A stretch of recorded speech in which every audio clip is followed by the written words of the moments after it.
আছি আর ভালোর তলেই আছি। আজকে একটা দীর্ঘ ঘটনা পড়ার সিদ্ধান্ত নিয়েছি। আশা করছি প্রথম থেকে শেষ পর্যন্ত শুনবেন আপনারা, এবং যদি ভালো লাগে তাহলে অবশ্যই শেয়ার করবেন আপনার কাছের মানুষদের সাথে। চলুন শুরু করা যাক। প্রিয় রাসেল ভাই ও লিসেনার্স, আসসালামু আলাইকুম। আমি রাসেল ভাই এবং ভূত.com-এর একনিষ্ঠ ভক্ত মোহাম্মদ মেহেদি হাসান লিখছি সংযুক্ত আরব আমিরাতের দুবাই শহর থেকে। প্রিয় রাসেল ভাই, গোলাম রাব্বি ভাই, ভূত.com-এর সকল সদস্যবৃন্দ, দেশ এবং পৃথিবীর নানা প্রান্তের লিসেনারদের প্রতি আমার আন্তরিক শুভেচ্ছা, শ্রদ্ধা, সম্মান ও ভালোবাসা রেখে শুরু করছি। ঘটনাটি আমি যখন লিখতে শুরু করেছি তখন আমরা 1.5 মিলিয়নেরও বেশি সাবস্ক্রাইবারের এক বিশাল পরিবার, এক অদৃশ্য সুতোয় বাঁধা এক নীরব ঐক্য। এরপরে তিনি সবাইকে হৃদয় নিংড়ানো ভালোবাসা এবং অভিনন্দন জানিয়েছেন, অনেক কিছু লিখেছেন আমার সম্পর্কে। ধন্যবাদ আপনাকে। আমরা সরাসরি তার ঘটনায় যাচ্ছি। তবে ঘটনা শুরুর আগে তিনি আরও লিখেছেন, আমি প্রবাস জীবন থেকে আপনাদের জন্য অনেক ঘটনা সংগ্রহ করেছি। কখনো হিমালয়ের বরফ ঢাকা দেশ থেকে, কখনো গভীর অরণ্যের রহস্য থেকে, কখনো অন্য মহাদেশ থেকে, কখনো সমুদ্রের লাল সীমানা ও তলদেশ থেকে, আবার কখনো অন্য কোনো জগৎ থেকে খুঁজে এনেছি অসংখ্য প্রেত চরিত্র ও রহস্যে মোড়ানো সত্য ঘটনা। এই ঘটনাগুলোর বিনিময়ে আমি কখনো আপনাদের কাছে কিছু দাবি করিনি, কিন্তু আজ আমি আপনাদের কাছে একটি জিনিস চাইব। যারা এই শো পছন্দ করেন এবং নিয়মিত শোনেন, আপনারা এই চ্যানেলটিকে আরো বড় করতে সাহায্য করুন। আপনারা প্রত্যেকে যদি আপনার বন্ধু, সহকর্মী ও কাছের মানুষ যারা ভয়ের ঘটনা পছন্দ করেন অন্তত 5টি করে শেয়ার দেন, তবে সেই ক্ষুদ্র প্রয়াস থেকেই গড়ে উঠতে পারে বিশাল কিছু। এখানে আমার উদ্দেশ্য কি সেটা উল্লেখ করলাম। দেখুন, আমরা যত নতুন সদস্য পাবো আমরা তত নতুন নতুন ঘটনা পাবো। আমাদের ঘটনার ভান্ডার যেন কখনো শেষ না হয়, সেই প্রত্যাশা নিয়ে ঝড়ের গতিতে ছড়িয়ে দিন বার্তা। প্রিয় লিসেনার্স, আমি জানি অনেক আগ্রহ নিয়ে আপনারা অপেক্ষায় আছেন কখন শব্দটা বেজে উঠবে আর চিরচেনা সুরের সাথে আমরা যাব ঘটনার মূল পর্বে। তাই আমি আরও কিছু কথা বলার ইচ্ছা থাকলেও থেমে যাচ্ছি। চলেন সরাসরি ঘটনার দিকে অগ্রসর হওয়া যাক। আমি জানি আপনারা আফ্রিকার ঘটনা অনেক পছন্দ করেন, তাই আপনাদের চাহিদা অনুযায়ী আমি একটা দীর্ঘ আফ্রিকান ঘটনা আপনাদের সাথে শেয়ার করতে যাচ্ছি। আজকের ঘটনাটি আমি সংগ্রহ করেছি নাইজেরিয়ার ওয়ো স্টেটের আমার পিতৃতুল্য বড় ভাই ববির কাছ থেকে।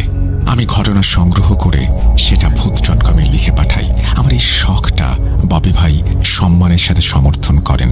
আপনারা যারা ববি ভাইয়ের থেকে সংগ্রহ করা আফ্রিকার কালো জাদু ও আত্মাবন্দী জাদুর 2টি পর্ব শুনেছেন, তারা নিশ্চয়ই এই মানুষটিকে চিনতে পেরেছেন। 60-এর কোটায় থাকা 6 ফুট লম্বা সুঠাম দেহি এই মানুষটার ভেতর নেই কোনো অহংকার। তিনি একেবারে মাটির মানুষ। আমি যেদিন ঘটনাটা ববি ভাইয়ের কাছ থেকে শুনি সেদিন সন্ধ্যায় ববি ভাই একটু বেশি আগ্রহ নিয়ে অপেক্ষা করছিলেন আমার জন্য। ভাইয়ের সাথে দেখা করার সাথে সাথে ববি ভাই বলে ওঠেন, কি ব্যাপার মেহেদি, এত দেরি করলে যে আসতে? কখন থেকে অপেক্ষা করছি তোমার জন্য। আমি কিছুটা ক্লান্ত গলায় উত্তর দিলাম, হ্যাঁ ভাই, একটু দেরি হয়ে গেল, হঠাৎ জরুরি একটা কাজে আটকা পড়েছিলাম। ববি ভাই উঠে দাঁড়িয়ে বললেন, আচ্ছা চলো, তোমাকে একটা জিনিস দেখাই। আমি কৌতূহলী হয়ে প্রশ্ন করলাম, কি ভাইয়া? ববি ভাই আমার হাত ধরে হাঁটা শুরু করলেন আর বললেন, আমাকে এখানে এতক্ষণ একা বসিয়ে রেখে এখন একটু বেশি প্রশ্ন করছো মেহেদি। আমি নীরব হয়ে গেলাম। আর কোনো কথা মুখে এলো না, শুধু পা চালালাম। তারপর আমরা পৌঁছালাম সার্জার আল নাহাদা রিফ টাওয়ারের বিপরীতে আর ইটু তেলের পাম্পের পূর্ব দিকের এক ফাঁকা জায়গায়। ওখানে থাকা পার্কিং লটের এক পাশে দাঁড়িয়ে ববি ভাই হাত ইশারায় কাউকে দেখালেন। আমি চোখ মেলে তাকিয়ে দেখি আমাদের থেকে দূরে ফাঁকা মাঠের কোণে একজন লোক একা একা হাত পা নেড়ে অদ্ভুত অঙ্গভঙ্গি করে কারো সাথে কথা বলছে, অথচ আশেপাশে কাউকে দেখা যাচ্ছে না। মনে হলো সে যেন এমন কারো উপস্থিতি অনুভব করছে যেটা আমাদের চোখে ধরা দিচ্ছে না। আমি বলে উঠি, ভাইয়া, তাকে আমি চিনি। এলাকার সবাই এই লোককে পাগল বলে। আমি আগেও বহুবার দেখেছি, একা একা কথা বলে। আমি শেষ করতেই ববি ভাই বললেন, পাগল না, তুমি শুধু চুপচাপ দেখে যাও কি কি করে, তারপর তারপর তোমাকে বলছি ঘটনা। আমি ববি ভাইয়ের কথা শুনে সেদিকে তাকিয়ে থাকলাম। এই লোকটার প্রসঙ্গে একটু তথ্য জানিয়ে রাখি। সেটা হলো, এই লোকটা জুন জুলাই মাসের প্রচণ্ড গরমের ভেতর খোলা জায়গায় দাঁড়িয়ে এভাবে অদৃশ্য কিছুর সাথে একা কথা বলেন আর বিভিন্ন অঙ্গভঙ্গি করেন, যেটা দেখে মনে হয় তার সাথে সত্যিই কেউ আছে, যেটা অন্য কারো চোখে পড়ছে না। শোনা যায় একবার সার্জা পুলিশ তাকে পাগল মনে করে ধরেছিল। তখন সে সম্পূর্ণ স্বাভাবিক আচরণ করতে থাকে, তারপর পুলিশ তাকে ছেড়ে দেয়। এই অঞ্চলে যারা থাকেন আর এই মুহূর্তে যারা শুনছেন, তারা নিশ্চয়ই দেখেছেন আফ্রিকান এই লোকটাকে। এই লোকটা আসলে কি সমস্যা নিয়ে ঘুরছে সেটা ঘটনার শেষে বলবো। যাই হোক, কিছুক্ষণ পর লোকটাকে আচমকা ভীষণ রাগতে দেখা গেল, যেন তার চোখের সামনে দাঁড়িয়ে থাকা অদৃশ্য কোনো শত্রুর ওপর চড়াও হলো। সে লাফিয়ে লাফিয়ে ঘুষি মারছে, কিল দিচ্ছে, যেন প্রবল শক্তি দিয়ে কাউকে পিটিয়ে কাবু করছে। এরপর হঠাৎ সব বদলে গেল। লোকটা হোঁচট খেয়ে পড়ে গেল। মনে হলো অদৃশ্য প্রতিপক্ষ এবার পাল্টা আঘাত এনেছে। কিল, ঘুষি, লাথিতে সে একেবারে গুটিয়ে গেল আর বালুর ওপর আছড়ে পড়ে গড়াগড়ি খেতে লাগলো। আরে ভাই, লোকটা হচ্ছেটা কি? সে কোন বিপদে পড়েছে? আমি ছুটে যেতে চাইতেই পেছন থেকে শক্ত করে হাত টেনে ধরলেন ববি ভাই। খবরদার মেহেদি, ওইদিকে পা বাড়াবে না, এটা কোনো সাধারণ ঘটনা নয়। ববি ভাই এমন সতর্কতার সাথে আমাকে কথাটা বললেন, আমি পাথরের মতো নিস্তব্ধ হয়ে গেলাম। দাঁড়িয়ে দাঁড়িয়ে দেখতে থাকলাম সেই করুণ দৃশ্য। বাধা দেওয়ার কোনো নিয়ম নেই। নীরব দর্শকের ভূমিকা পালন করা ছাড়া আর কোনো উপায় খুঁজে পেলাম না। আরো কিছুক্ষণ দাঁড়িয়ে সেই দৃশ্য দেখলাম আমরা। তারপর ফিরে এলাম আজহার আল মাদিনার পাশে পরিচিত পার্কিং লটের আড্ডাখানায়। আসার পথে ববি ভাই দুটো কোমল পানীয় কিনলেন। একটা আমার হাতে দিয়ে আরেকটা নিজে খুললেন। তারপর বোতল থেকে ছোট করে 4 ফোঁটা মাটিতে ছিটিয়ে গলা ভিজিয়ে বলতে শুরু করলেন। বলছেন ববি ভাই,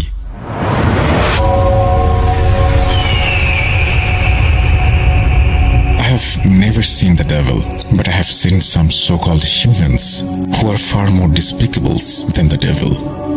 আমাদের নাইজেরিয়ার 3য় স্তরের শিক্ষা প্রতিষ্ঠানগুলোতে প্রচলিত একটি অন্ধকারের দিক সম্পর্কে শুরুতে কিছু কথা তোমাকে জানিয়ে রাখি মেহেদি। নাইজেরিয়ার ইউনিভার্সিটির ক্যাম্পাসগুলোতে 2 ধরনের গোপন কিছু চর্চা করা হয়ে থাকে। ঐতিহ্যগতভাবে প্রতিষ্ঠিত স্টুডেন্ট কাল্ট এবং সিক্রেট সোসাইটি। এই গোষ্ঠীগুলো কোনো সাধারণ ছাত্র সংগঠন নয়। এদের মূল বৈশিষ্ট্য কি কি, কেন এই কাল্ট, আজকের ঘটনার মাধ্যমে তুমি সেসব অনেক কিছু জানতে পারবে। আমি OAU এর একজন ছাত্র ছিলাম। ইউরুবাল্যান্ডের প্রাণকেন্দ্রে অবস্থিত এই ইউনিভার্সিটি একসময় ছিল সেখানকার বহু পুরনো ও সেরা শিক্ষা প্রতিষ্ঠানগুলোর মধ্যে অন্যতম। কিন্তু দুর্ভাগ্যবশত 1990 দশকের শেষের দিকে এই ক্যাম্পাসই হয়ে ওঠে গোপন সোসাইটি ও কাল্ট কেন্দ্রিক সহিংসতার এক কুখ্যাত আখড়া। এই সহিংসতার জাল বোনা শুরু হয়েছিল আমাদের সময়কাল 1980-র দশক থেকে বা তারও আগে থেকে, যা 1990 দশকে এসে আমাদের বিশ্ববিদ্যালয় সহ নাইজেরিয়ার বিশ্ববিদ্যালয়গুলোর ক্যাম্পাসগুলোতে কাল্ট গোষ্ঠীগুলোর ব্যাপক বিস্তার ঘটে। ব্ল্যাক এক্সের মতো সেই সময় শিক্ষার্থীদের মনে ভয় ও আতঙ্কের জন্ম দিত। এদের পরিচালিত কর্মকাণ্ডে প্রায়ই লেগে থাকত রিচুয়ালিস্টিক ও জঙ্গি সদৃশ্য সহিংসতার ছাপ। 1999 সালের কোনো এক কালো রাতে OAU হত্যাকাণ্ড ছিল সেই বর্বরতার চূড়ান্ত বহিঃপ্রকাশ, যেখানে রাতের অন্ধকারে বহু ছাত্রকে নির্মমভাবে কুপিয়ে হত্যা করা হয়েছিল, যার লাশের কোনো সঠিক তথ্য কোনো সংবাদ মাধ্যম দিতে পারেনি। এটি ছিল কোনো বিচ্ছিন্ন ঘটনা না, বরং পুরো দশক জুড়ে ক্যাম্পাসে যে তীব্র কাল সহিংসতা চলছিল তার প্রভাবে ওই বর্বর হত্যাকাণ্ড ছিল, যা স্পষ্ট রিচুয়াল কিলিং মিশন নামে পরিচিত। সে সময় পুলিশ, ছাত্র ইউনিয়ন এবং বিশ্ববিদ্যালয় প্রশাসনের মধ্যেও এক চাপা উত্তেজনার সৃষ্টি হলেও এদের সামনে সবাই অসহায় হয়ে ওঠে। শুধু OAU নয়, আমাদের সময় থেকে নাইজেরিয়ার অন্যান্য বড় শিক্ষা প্রতিষ্ঠানগুলোতেও ঘটে যায় কিছু বর্বর ঘটনা। ইউনিভার্সিটিগুলোতে এই ধরনের কাল্ট সহিংসতার খবর পাওয়া যেত। এবার আমি তোমাকে একটি ঘটনা বলছি যার সাক্ষী আমি নিজে, যার অনেক কিছু আমি দেখেছি এবং শুনেছি। আমি OAU এর হল রুমে 3য় বর্ষের ফাইনাল পরীক্ষার জন্য বসে আছি। ক্লাসরুমের পরিচিত আওয়াজটা এখনো মনের ভেতরে বাজছে। কাগজ কলমের খসখস শব্দ, টিকটিক করা দেয়ালের ঘড়ি, দূরে কোনো দরজা খোলার শব্দ। চোখ বরাবর ঘড়ির দিকে চেয়ে আমি লক্ষ্য করলাম আমার এক কাছের বন্ধু টুন্ডে উপস্থিত নেই। একবার হাস্যরসে চিন্তা করলাম হয়তো দেরি করছে, কিন্তু কিছুক্ষণ পরে মনে এক অদ্ভুত খিঁচুনি ধরল। এতটা গুরুত্বপূর্ণ পরীক্ষায় না আসা মানে নিশ্চয়ই তার বড় কোনো বিপদ হয়েছে। ভেতরে ভেতরে একটা ঠান্ডা ভয় জেগে উঠল। আমি ভাবলাম ওটা কি কোনো অসুস্থতা, নাকি ওর পরিবারের কোনো দুর্ঘটনা, নাকি হঠাৎ কোথাও আটকা পড়েছে। প্রিয় বন্ধুর অনুপস্থিতি আমার মনে দুশ্চিন্তার একটা ছায়া ফেলল। পরীক্ষার আবেগের মধ্যে হঠাৎ একটা তীব্র অস্থিরতা ঢুকল। আমি আর কাগজে মন রাখতে পারলাম না, শুধু টুন্ডের জন্য ছটফট করতে লাগলো। সেদিনের পরীক্ষাটা কোনোভাবে শেষ করে আমি পুরো ক্যাম্পাসে খোঁজ করতে শুরু করি। কেন্দ্রীয় গ্রন্থাগারে গিয়ে খুঁজতে থাকি, পাই না। তারপর লেকচার থিয়েটারের গলিতে, ক্যাফেটেরিয়ার বুকারে, স্টুডেন্ট ইউনিয়ন বিল্ডিং সহ সব জায়গায় টুন্ডেকে খুঁজতে থাকি। সেদিন আমি কিছু পরিচিত মুখকে জিজ্ঞেস করি, টুন্ডে কোথায়? সবার কাছ থেকে একটি উত্তর আসলো, তারা জানে না কোথায়। একরাশ হতাশায় আমার হৃদয়টা কেঁপে উঠল। বাকি পরীক্ষাগুলো এভাবে কেটে গেল, কিন্তু টুন্ডের কোনো দেখা পেলাম না। শেষ পরীক্ষা দিয়ে আমি ক্যাম্পাসের বাইরেও টুন্ডেকে খুঁজতে লাগলাম।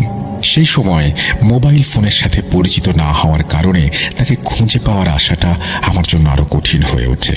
তবুও আমি ক্যাম্পাসের ভেতরে বাইরে দিন রাত তাকে খুঁজে চলি। সব জায়গা, সব পরিচিত বন্ধুদের কাছে খুঁজেও পেলাম না টুন্ডেকে। শেষের পরীক্ষা দিয়ে আমি আর আরেক ঘনিষ্ঠ বন্ধু আদেবায়কে নিয়ে টুন্ডের বাড়ির পথে রওনা হলাম। বন্ধুত্বের সুবাদে এর আগেও তার বাড়িতে যাওয়া হয়েছিল আমাদের। পরিচিত দীর্ঘ পথ পাড়ি দিয়ে চলে গেলাম টুন্ডের বাড়ি। ওর বাড়ি যেয়ে ডাকতে লাগলাম, টুন্ডে, টুন্ডে, ও টুন্ডে, বাড়িতে আছিস? আমাদের ডাক শুনে ঘর থেকে বেরিয়ে এলেন টুন্ডের মা। আন্টি চিনে ফেললেন আমাদের। দেখা মাত্রই হাওমাও করে কেঁদে ফেললেন তিনি। ধীরে ধীরে বাড়ির প্রতিটা সদস্য বেরিয়ে আসলো। সবার চোখে মুখে শোকের ছায়া স্পষ্ট ফুটে উঠেছে। কি হয়েছে জিজ্ঞাসা করতেই আন্টি আঙ্গুল দিয়ে টুন্ডের ঘরের দিকে ইশারা করলেন। আমরা আর বিলম্ব না করে ঘরে প্রবেশ করতে লাগলাম, এবং যে দৃশ্য দেখলাম তা দেখার পরে আমাদের হৃদয়ে যেন কেউ অদৃশ্য ছুরি চালিয়ে দিল। ঘরে ঢুকে টুন্ডেকে দেখে আমাদের হৃৎপিণ্ডটা ধপ করে থেমে গেল। এ কি দেখছি? এ কি আমাদের সেই সুস্থ সবল বন্ধু টুন্ডে? তার চোখ দুটি যেন দুটো গভীর কালো গহ্বর, যেখানে আলোর কোনো চিহ্ন নেই।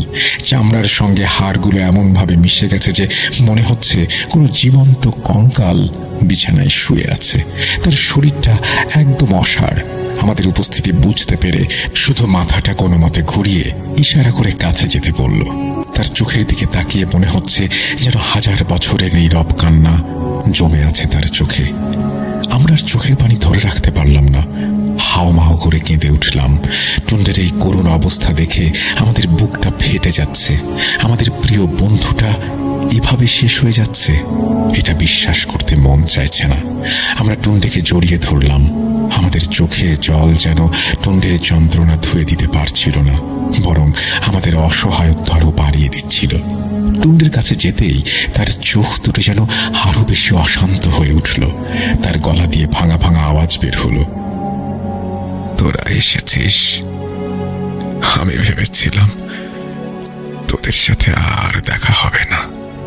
ওর বলা প্রতিটি শব্দ যেন তার গভীর যন্ত্রণা থেকে বের হয়ে আসছিল। সে বলল, আর মাত্র 2 দিন, তারপর আমাকে বলি দেয়া হবে। কিন্তু আমি আর এই যন্ত্রণা সহ্য করতে পারছি না। তোরা আমাকে মেরে ফেল এখনই, এই উপকারটুকু কর। আমি এমন কথা শুনে হতবাক হয়ে গেলাম। বললাম, টুন্ডে, কি বলছিস এসব?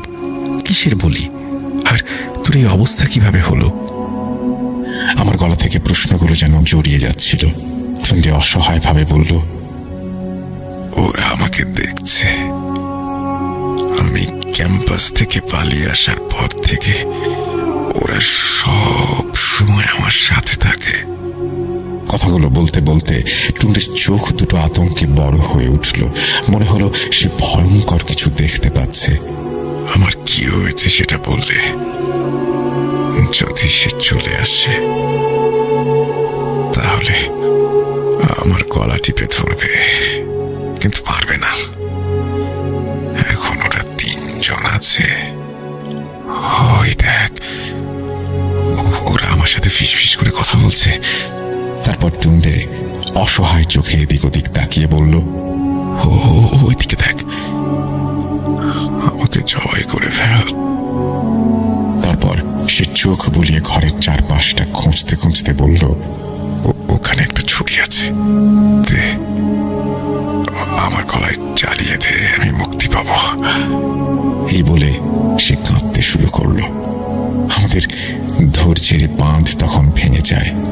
যন্ত্রণা ও রাগ মিশ্রিত কণ্ঠে তাকে বলি, সেই কখন থেকে কি সব বলে যাচ্ছিস? তোর কি হয়েছে সেটা তো বলবি। আমার সাথে তাল মেলায় আদেবায়ো। হ্যাঁ, সেটা না বললে কিভাবে বুঝবো আমরা? কি হচ্ছে তোর?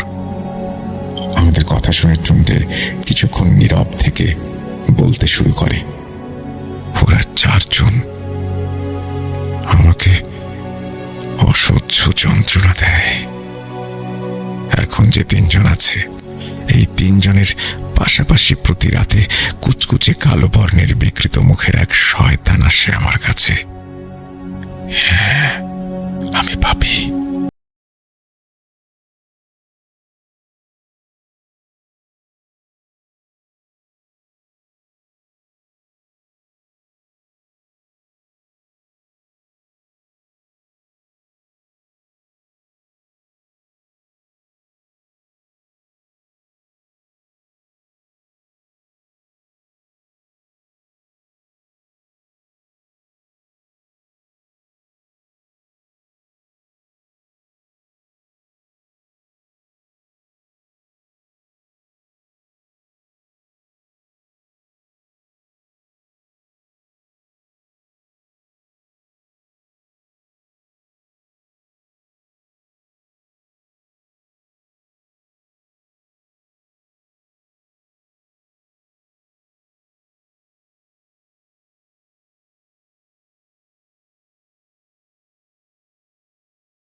যন্ত্রণা দিতে থাকে।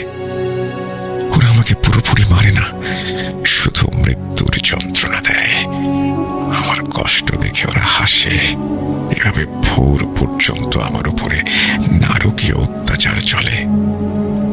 রাত থেকে ভোর পর্যন্ত প্রতিটা সেকেন্ডে আমি মৃত্যুর স্বাদ গ্রহণ করি। আমার পাশে আমার বাবা মা, পরিবারের অন্যান্য সদস্যরা থেকেও আমাকে বাঁচাতে পারে না এই শয়তানের হাত থেকে। টুন্ডের এমন ভয়ঙ্কর পরিণতির কথা জানতে পেরে ও দেখে আমাদের চোখ থেকে শ্রাবণ ধারার মতো অশ্রু ঝরতে থাকে। ঘটনা এখানে থামিয়ে দেন ববি ভাই। কয়েক দশকের চাপা কষ্ট তার চোখে মুখে ফুটে ওঠে। ততক্ষণে আমাদের সাথে যোগ দিয়েছে চুকস, অর্জুন ও কার্তিক। আমরা সবাই নীরবে শুনছিলাম ববি ভাইয়ের বন্ধু টুন্ডের সেই ভয়ঙ্কর অভিজ্ঞতার কথা। চুকস ববি ভাইকে ঠান্ডা পানির বোতল এগিয়ে দিলে উনি গলা ভিজিয়ে দম নিয়ে আমাকে বলেন, টুন্ডে কতটা কষ্ট পেয়েছে সেটা উপলব্ধি করতে হলে কিছুক্ষণ দম বন্ধ করে রাখো মেহেদি, পারবে?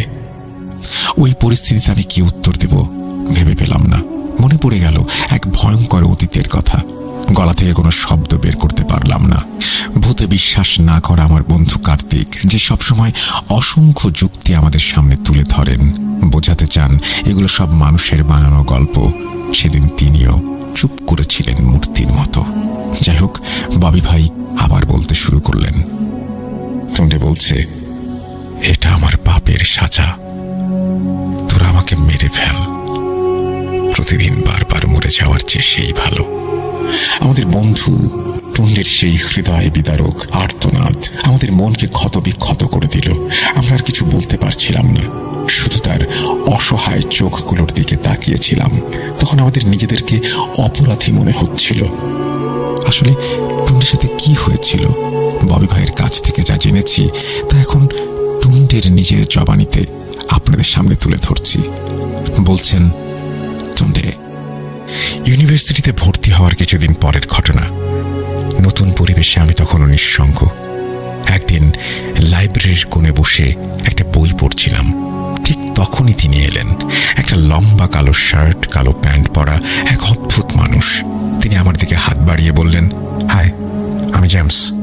আমিও হাত বাড়িয়ে হ্যান্ডশেক করে বললাম, হ্যালো, আমি Tunde, nice to meet you. James বললেন, তুমি মনে হয় এবার ভর্তি হয়েছ। আমি তোমার সিনিয়র, ইকোনমিক্সের শেষ বর্ষের ছাত্র। আমি মাথা নেড়ে বলি, হ্যাঁ ভাইয়া, আমিও ইকোনমিক্সে। জেমস হাসলেন।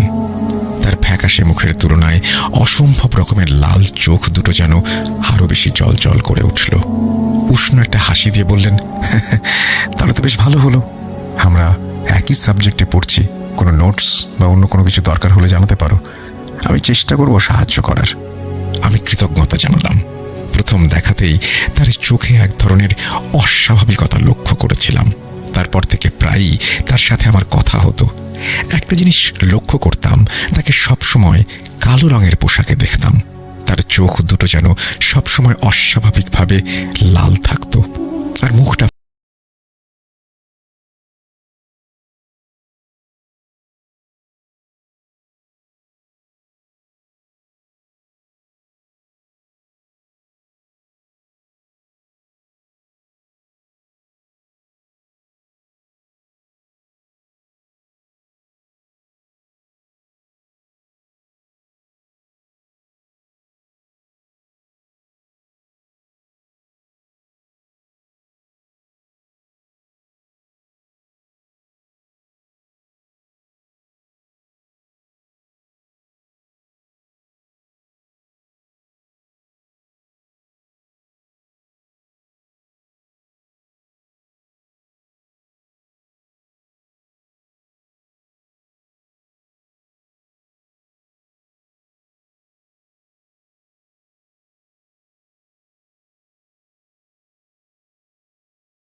পারিনি। আমি তখনও বুঝতে পারিনি এই কালো পোশাক আর গথিক দর্শন হলো কেবল একটি আবরণ, এক এমন দর্শন যা নতুন শিকারকে আকারের জগতের স্বাগত জানানোর জন্য বানানো হয়ে থাকে।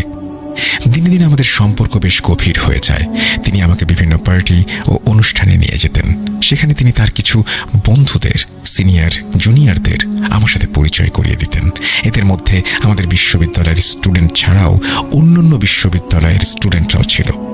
সোকল সেই পার্টির আড়ালে অনেক কিছু চলত এবং তখনও পর্যন্ত সেগুলো আমার চোখে সেভাবে ধরা পড়েনি। এভাবে দিন চলছিল। ততদিনে তোদের সাথেও আমার ভালো বন্ধুত্ব হয়ে যায়। আমি যদি কখনো জেমসকে তোদের কথা বলতাম, অর্থাৎ তুই, আদেবায়ু, তখন জেমস অদ্ভুতভাবে আপত্তি জানাতো। তার এই বিশেষ আপত্তির কারণে আমি কখনো তোদের কাছে জেমসের ব্যাপারে জানাতে পারিনি। যাই হোক, এবার কিছু ঘটনা উল্লেখ করি। ঘটনা 1, আমার কিছু টাকার খুব প্রয়োজন ছিল, কিন্তু বাড়ি থেকে টাকা পাবো না জেনে আমি হতাশায় ভুগছিলাম।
বলেছে, কাল একবার দেখা করে দেখো, আমি নিশ্চিত সে তোমাকে ফিরিয়ে দেবে না। তার এমন আত্মবিশ্বাসী কথা শুনে আমি দ্বিধায় পড়ে যাই। তবুও পরের দিন আমি অনিতার চোখে চোখ রেখে আমার কথাগুলো বললাম। সে রাজি হয়ে গেল। টুন্ডিকে থামিয়ে দিলেন ববি ভাই। তিনি বললেন, হ্যাঁ, আমরাও কতবার অনিতাকে বুঝিয়েছিলাম টুন্ডে ভালো ছেলে, রাজি হয়ে যা, কিন্তু সে ভীষণ জেদি মেয়ে ছিল।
শক্তির অধিকারী? হ্যাঁ হ্যাঁ, আমি জানি। আমি কিছু তো জানি, যে এই মুহূর্তে তোমাকে বলতে পারছি না। অত্যন্ত গোপনীয় বিষয়। আর হ্যাঁ, তোমার কাছে অনুরোধ, তুমিও কাউকে এই ব্যাপারটা বলতে যেও না, তাহলে তুমি ওকে চিরতরে হারাবে।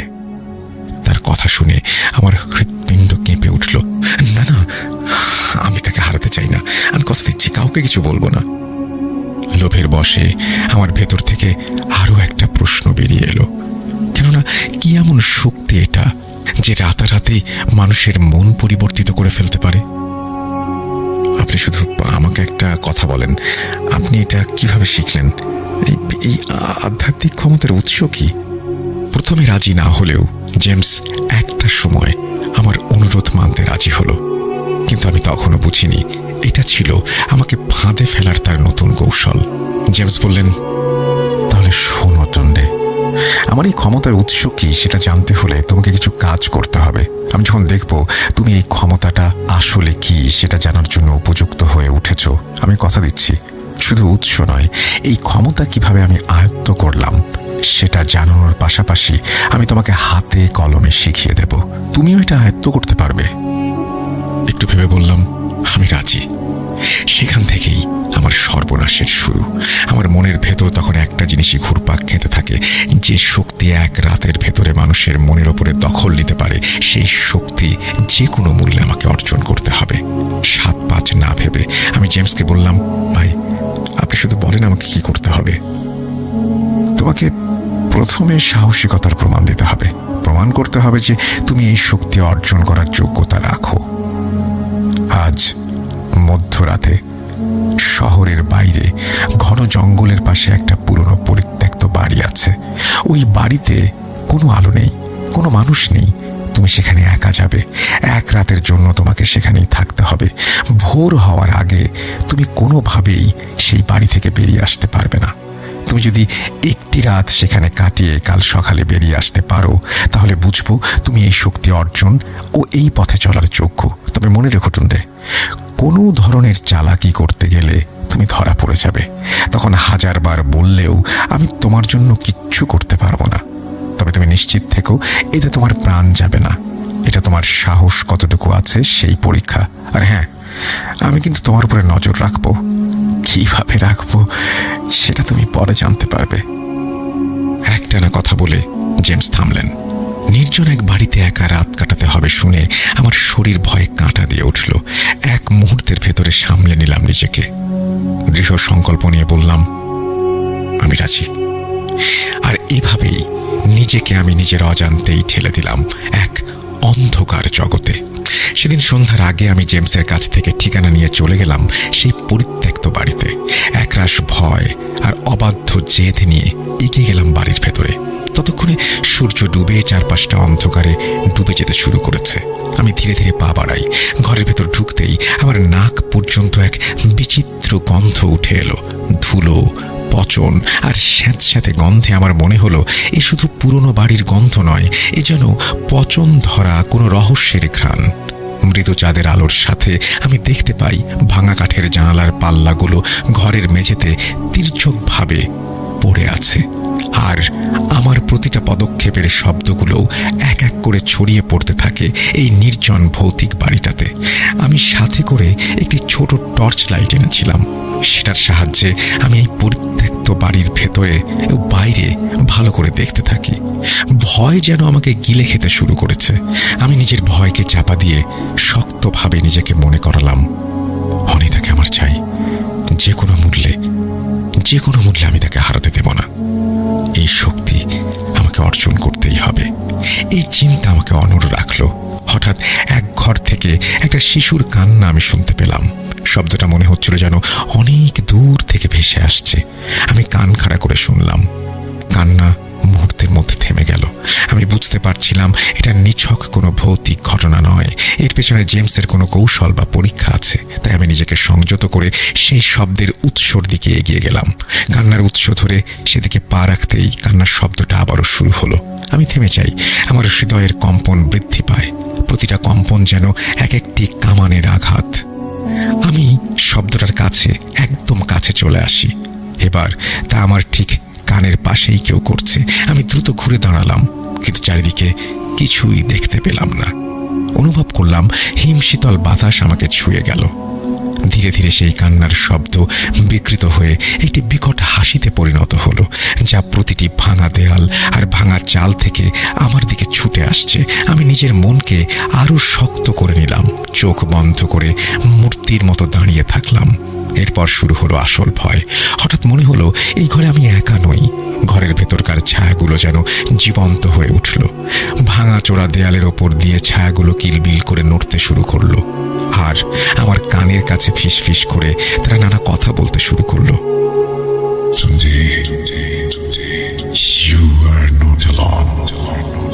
আমার শরীর ভয়ে কাঁটা দিয়ে উঠল, কিন্তু আমি এক ইঞ্চিও নড়লাম না। আমি নিজেকে বোঝাতে লাগলাম যে এই ভয়গুলো শুধুই আমার মনের দুর্বলতা। হঠাৎ আমার চোখের সামনে একটি অস্পষ্ট অবয়ব ভেসে উঠল, যেটি দেখতে অনিতার মতো।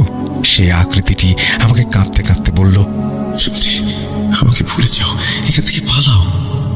এই দৃশ্য দেখে আমার বুক ভেঙে গেল, কিন্তু আমি ভেঙে পড়তে পারি না। আমি চিৎকার দিয়ে বললাম, না, আমি যাব না। আমি চাই এই শক্তি, আমি চাই। আমার প্রতিটা চিৎকার যেন সেই ছায়াগুলোকে আরো হিংস্র করে তুলছিল। পুরো রাত আমি এভাবেই সেই অদৃশ্য শক্তির সঙ্গে লড়াই করে গেলাম। আমার চোখের সামনে একের পর এক বিভীষিকা ভেসে উঠল। কখনো কারো ঠান্ডা নিঃশ্বাস, কখনো কান্না, কখনো অট্টহাসির শব্দ, আবার কখনো কারো গোঙানির শব্দ চলতে থাকলো। কিন্তু আমি আমার মনোবল ধরে রাখি। ছোটবেলা থেকে আমি ছিলাম অনেক জেদি প্রকৃতির। একবার যেটা মাথায় এসেছে সেটা সম্পূর্ণ না করা পর্যন্ত আমি থামিনি। নিজের জেদ ধরে রেখে একসময় বসে পড়লাম ঘরের এক কোনায়। হাঁটুতে কপাল ঠেকিয়ে শক্ত করে ধরে বসে থাকলাম, চোখ বুজে দাঁতে দাঁত চেপে। একসময় অদৃশ্য সত্তাগুলো ক্লান্ত হয়ে গেল আমাকে ভয় দেখাতে দেখাতে। শেষমেশ ভোরের আলো ফুটতে শুরু করলো। সেই অশুভ ছায়াগুলো মিলিয়ে গেল আর সবকিছু শান্ত হয়ে এলো। আমি মেঝেতে বসে থাকলাম, আমার শরীর সম্পূর্ণ ক্লান্ত, কিন্তু আমার চোখ তখন এক নতুন ক্ষমতা পাওয়ার তৃষ্ণায়। আমি প্রমাণ করেছি আমি অনড় এবং আমি এই পথে চলার যোগ্য। ভোরের আলো তখনও ফোটেনি। আমি সেই অভিশপ্ত বাড়ি থেকে বেরিয়ে গেলাম। তারপর ক্যাম্পাসে এসে এক নির্জন জায়গায় বসলাম। তখন আমার শরীর কাঁপছে, আর আমার নিঃশ্বাস তখনও ভারী। আমার পরনে ঘামে ভেজা ময়লা জামা, সারা শরীরে ধুলো আর একগাদা ক্লান্তি ছাপ নিয়ে বসে রইলাম। হঠাৎ আমার সামনে এসে দাঁড়ালেন জেমস। তার চোখে সেই রহস্যময় হাসি। ফিরে এসেছ? জানতাম তুমি পারবে। আপনি আপনি বলেছিলেন শুধু একটা রাত কাটাতে, কিন্তু ওখানে কি ছিল আমি আমার চোখের সামনে সব দেখেছি। আমার নাম ধরে ডাকছিল ওরা, অনিতার নামও বলেছিল, এমনকি সেখানে অনিতাকেও দেখেছি। শান্ত হও, তোমার মনকে শান্ত করো। যা দেখেছো, যা শুনেছ, সবই তোমার ভেতরের ভয়কে পরীক্ষা করার জন্য। তুমি ভয় পেয়েছিলে, কিন্তু তুমি অনড় ছিলে, সেটাই আসল পরীক্ষা। তুমি সফল। তাহলে আমি প্রমাণ দিয়েছি, এখন বলুন এই ক্ষমতার উৎস কি, কিভাবে পাওয়া যায়? আমি আমার প্রতিশ্রুতি রেখেছি, এইবার আপনার পালা। ছোট ভাই, তুমি ভেবেছিলে এটা শুধুই একটা পরিত্যক্ত বাড়ি। না, ওটা ছিল একটা প্রবেশদ্বার। আমাদের জগৎটা এমন যেখানে শুধু সাহসে কাজ হয় না, কিছু দিতেও হয়। তুমি কাল রাতে তোমার ভয়কে জয় করেছ, সেটাই তোমার প্রথম অবদান। প্রবেশপথ। আমার অস্থিরতা প্রকাশ পেল। আমি অধীর হয়ে জিজ্ঞাসা করি, এরপর কি? আপনি তো বলেছিলেন এরপর সব বলবেন। চারপাশটা ভালো করে দেখে নিয়ে পকেট থেকে কিছু একটা বের করে জেমস আমার হাতে গুজে দিলেন। তারপর বললেন, আমি তোমার হাতে এখন যেটা দিলাম এটা কোনো সাধারণ জিনিস না টুন্ডে। চোখ বন্ধ করে আমাকে জানাও তুমি কি উপলব্ধি করছো। মনে রেখো, এখানে মিথ্যা বলার সুযোগ নেই। আমি হাতের মুঠি বন্ধ করে এক নজর চেয়ে দেখি এটি একটি পাথরের টুকরোর মতো, কিন্তু অনেক উজ্জ্বল বর্ণের। দেখে মনে হলো এটা হীরা ও পাথরের মিশ্রণ। পাথরটা হাতে নিতেই ধীরে ধীরে আমার তালু গরম হয়ে উঠল। সেই উষ্ণতা যেন শরীরের সমস্ত ক্লান্তি ধোয়ার মতো মিলিয়ে দিল। এক অদৃশ্য প্রবাহে আমি পূর্ণ হয়ে উঠলাম। এক অচেনা প্রবল শক্তি আমার শিরা উপশিরায় বিদ্যুৎ প্রবাহের মতো ছড়িয়ে পড়ল। সেই মুহূর্তে আমি অনুভব করলাম আমি যেন এক বিশাল সাম্রাজ্যের অদৃশ্য সম্রাট। সমস্ত ক্ষমতা আমার হাতের মুঠোয়। মুহূর্তের মধ্যেই আমার মন মানসিকতা পাল্টে গেল। আমি অনুভব করলাম আমি হয়ে উঠেছি এক ক্ষমতা পিপাসু। ঠিক তখনই জেমস আমাকে ধাক্কা দেয়। সে আমার কাঁধ ঝাঁকিয়ে বলে, কি ছোট ভাই, কোথায় হারিয়ে গিয়েছিলে? এবার বলো, কেমন লাগলো পাথরটা ছুঁয়ে? এটা এটা কি? এই পাথর আমাকে যেন এক অন্য জগতে নিয়ে গিয়েছিল। আমি কল্পনার অতল সমুদ্রে ডুবে গিয়েছিলাম। এটা কোনো সাধারণ পাথর না। আমার এক গুরুর কাছ থেকে অনেক অনুরোধের পর শুধু তোমার জন্য নিয়ে এসেছি, যেন তুমি আমাদের ক্ষমতার আসল ব্যাপারটা বুঝতে পারো। আচ্ছা ভাই, এই পাথরটার রহস্য বলবেন? শুনতে, এই রহস্য জানতে হলে তোমাকে আরো অপেক্ষা করতে হবে, আরো কিছু পরীক্ষা দিতে হবে।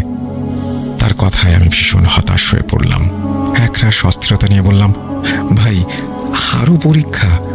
অন্তত এটা তো বলেন এই শক্তির রহস্য কি? টুন্ডে, এত অস্থির হলে চলবে না। শক্তি সহজে পাওয়া যায় না, তবে হ্যাঁ, একটু ইঙ্গিত দিতে পারি। কিন্তু শর্ত আছে, তুমি কাউকে বলতে পারবে না। মনে রেখো, যদি কাউকে জানাও অনিতা তোমাকে ছেড়ে চলে যাবে। কি বলছেন ভাই? এই শক্তি রহস্য হলো এটা তুমি যা চাও তাই পাবে। আর এই শক্তি যে কোনো সম্পর্ক জোড়া লাগাতে পারে, কিন্তু একবার যদি সেটা ভেঙে যায় আর বেঁকে যায়, তাহলে আর কোনোদিন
তুমি আমাদের নিয়ম মেনে চললে তুমি আর সেই পুরনো টুন্ডে থাকবে না।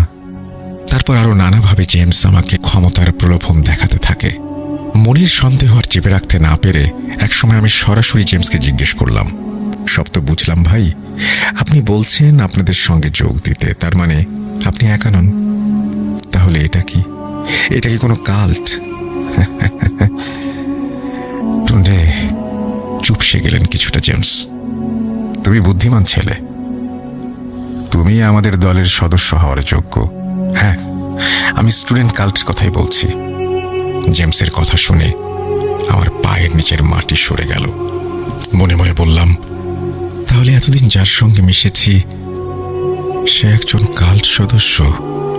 আমি দ্বিধাগ্রস্ত হয়ে বললাম, ভাই, কাল্ট এটা তো একটা ভয়ঙ্কর সংগঠন বলে জেনেছি। না, জেনে শুনে আমি এই পথে পা বাড়াতে পারি না। জেমস একটা তাচ্ছিল্যের হাসি হেসে বললেন, we are brothers, our cult, our power. তুমি কাল্ট সম্পর্কে যা শুনেছ সব গুজব। কিছু মানুষ ক্ষমতাশালী ব্যক্তিদের উপরে বিরক্ত হয়ে অনর্থক গুজব ছড়ায়। ভেবে দেখো তুমি কি চাও, পরে আমাকে জানাও। আমি এখন যাচ্ছি, একটু কাজ আছে। আমার নীরবতা ভাঙার আগেই জেমস উঠে পড়লেন। আমাকে আর কোনো কথা বলার সুযোগ না দিয়ে তিনি এক পা দুই পা করে মিলিয়ে গেলেন। জেমস আমাকে বলেছিলেন তিনি 3 বছরের বেশি সময় ধরে এই সংগঠনে আছেন, তার কোনো ক্ষতি হয়নি। আমার বিবেক, বিচার বুদ্ধি আর লোভ সবকিছু যেন 2 ভাগে বিভক্ত হয়ে গেল। এক অংশ চাইছে আমি কাল্টে যোগ দিই, অন্য অংশ বলছে এটা ঠিক নয়। আমি জানি নাইজেরিয়ার শিক্ষা প্রতিষ্ঠানে গড়ে ওঠা স্টুডেন্ট কাল্ট বা ছাত্র সংগঠনের নামে যে গোপন গোষ্ঠীগুলো কাজ করে সেগুলো আপাত দৃষ্টিতে জেমসের বলা একতা বা ক্ষমতার মতো মনে হলেও এর পেছনের বাস্তবতা অত্যন্ত ভয়ঙ্কর। আমার মতো অনেক শিক্ষার্থীকেই তারা এভাবে নানা প্রলোভন দেখিয়ে আকৃষ্ট করে। কাল্টগুলো তাদের সদস্যদের মধ্যে এক ধরনের ভ্রাতৃত্ববোধ ও ক্ষমতার অনুভূতি তৈরি করে, যা বিশেষভাবে তরুণদের কাছে আকর্ষণীয় মনে হয়। কিন্তু একতার আড়ালে থাকে সহিংসতা, ভয় এবং বঞ্চনার এক অন্ধকার জগৎ। যাই হোক, এর মধ্যে শারীরিক নির্যাতন, মানসিক অত্যাচার এবং অবমাননাকর কাজ অন্তর্ভুক্ত থাকে। তাছাড়া নাইজেরিয়ার শিক্ষা প্রতিষ্ঠানগুলোতে একসাথে অনেকগুলো কাল্ট গোষ্ঠীর উপস্থিতি বিরাজমান। এই গোষ্ঠীগুলোর মধ্যে প্রায়ই শ্রেষ্ঠত্ব ও আধিপত্য বিস্তার নিয়ে সংঘর্ষ বাধে। তাছাড়া কাল্টগুলো নিজেদের মধ্যে শুধু সীমাবদ্ধ থাকে না, তারা প্রায় চাঁদাবাজি, মাদক ব্যবসা এবং আরও নানা ধরনের অপরাধমূলক কর্মকাণ্ডে জড়িয়ে পড়ে। সে সাথে কাল্টে যোগ দেওয়ার পর একজন শিক্ষার্থীর পড়াশোনায় মনোযোগ দেওয়া প্রায় অসম্ভব হয়ে পড়ে। অপরাধ ও সহিংসতায় জড়িয়ে থাকার কারণে অনেক সদস্যকে বিশ্ববিদ্যালয় থেকে বহিষ্কার করা হয়। আমার সব ভাবনার অবসান ঘটিয়ে আমি সিদ্ধান্ত নিলাম কাল্টে যোগ দেব। জেমসকে আমার সিদ্ধান্তের কথা জানালাম। সময় হলে তোমাকে আমি নিয়ে যাব, সেখানেই তোমার দীক্ষার ব্যবস্থা হবে। সেই শুরু। জেমস আমাকে কখনো মাদক সেবন করতে দিত, কখনো বা বন্ধুর সঙ্গে প্রতারণার নির্দেশনা দিত। আমি আপত্তি জানালে সে বলতো, আরে ভাই টুন্ডে, এগুলো শুধুই পরীক্ষা, আমি জানি তুমি এগুলোতে অভ্যস্ত নও। আমি যেন তার হাতের খেলার পুতুল হয়ে উঠেছিলাম। সে যা বলতো আমি তাই মেনে নিতাম। জানি না কি হয়েছিল আমার, হয়তো মাদকের প্রভাব, হয়তো বা ক্ষমতার লোভ আমাকে এক বিপজ্জনক পথে ঠেলে দিচ্ছিল। শেষমেশ দীক্ষার সেই দিনটা এলো। তখন মোবাইল বা ইন্টারনেট ছিল না, তাই যোগাযোগ হতো সরাসরি। সেদিন লাইব্রেরিতে বসে পড়াশোনা করার সময় একজন অচেনা ছেলে আমার হাতে একটি ভাঁজ করা কাগজে ধরিয়ে দিয়ে দ্রুত চলে গেল। কাগজটা খুলে দেখলাম তাতে লেখা, আজ রাত 12টায় বিশ্ববিদ্যালয়ের পুরনো হোস্টেলের পেছনের পরিত্যক্ত জায়গায় দেখা করতে হবে, কেউ যেন না জানে। লেখাটা পড়েই বুকটা দুরুদুরু করে উঠল। অজানা এক ভয় আর নতুন ক্ষমতা পাওয়ার আনন্দ আমাকে গ্রাস করল। অবশেষে সবার চোখ ফাঁকি দিয়ে আমি সময় মতো সেখানে গেলাম। জেমস আমার জন্য অপেক্ষা করছিল। কিছু বলার আগেই সে আমাকে ইশারা করলো। বেশ কিছুটা পথ হেঁটে আমরা পৌঁছালাম একটা ব্রিজের কাছে। জায়গাটা শুনশান, অন্ধকার। ব্রিজের নিচে আবছা আলোয় কয়েকটি কালো ছায়া দেখতে পেলাম। তারা সম্ভবত আমার জন্যই অপেক্ষা করছে। কাছে যেতেই কালো মুখোশ পরা সবাই একসাথে বলল, ওয়েলকাম টু ব্রাদারহুড। আমি কোনো উত্তর দিলাম দিলাম না, শুধু নীরবে দাঁড়িয়ে রইলাম। জেমস আমাকে ইশারায় সবাইকে অনুসরণ করতে বলল। আমরা একটা সংকীর্ণ পথ ধরে এগিয়ে চললাম। পথটি ছিল ঘন ঝোপঝাড় আর আগাছায় ভরা। অনেকটা হাঁটার পর আমরা একটা খোলা জায়গায় পৌঁছালাম, যেখানে একটি পরিত্যক্ত গুহা দেখা যাচ্ছিল। গুহার প্রবেশ মুখে আরও একজনকে দেখতে পেলাম। যতটুকু দেখা যায় হালকা আলোয় বুঝলাম সেও সবার মতো কালো পোশাক পরে আছে, কিন্তু পোশাকটা আরো লম্বা, মাথায় কোকড়ানো চুল আর হাতে একটা অদ্ভুত লাঠি। এমন সময় জেমস আমাকে বলল, টুন্ডে, এখন থেকে তোমার পরিচয় টুন্ডে নয়, আমরা সবাই নতুন পরিচয়ে পরিচিত হই। তোমার নাম হবে সর্পছায়া। গুহার ভেতরটা একদম শান্ত। মুখোশধারীদের চোখগুলো আমার দিকে স্থির। গুহার পাথরের গায়ে কিছু আঁকাবাঁকা চিহ্ন আঁকা ছিল। মাঝখানে একটি ছোট মশাল জ্বলছিল, যার আলোয় পরিবেশটা আরো রহস্যময় মনে হলো। জেমস আমাকে মাঝখানে দাঁড়াতে বলল। আমি মাঝখানে দাঁড়াতেই লাঠি হাতে একটা লোক আমার সামনে এসে দাঁড়ালেন। তার উপস্থিতি সবার হাবভাব থেকে বুঝতে পারলাম তিনি দলের গুরু।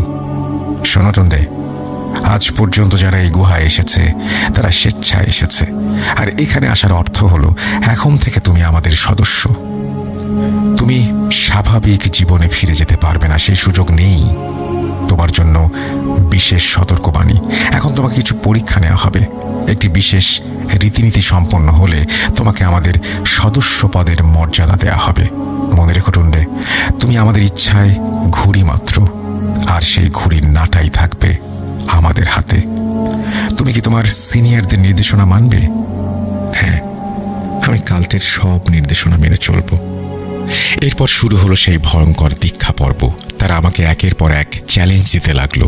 প্রথমে ছিল শারীরিক শক্তির পরীক্ষা, যেখানে এমন কিছু কাজ করতে বলা হলো আমার শরীরের সমস্ত শক্তি শুষে নিচ্ছিল।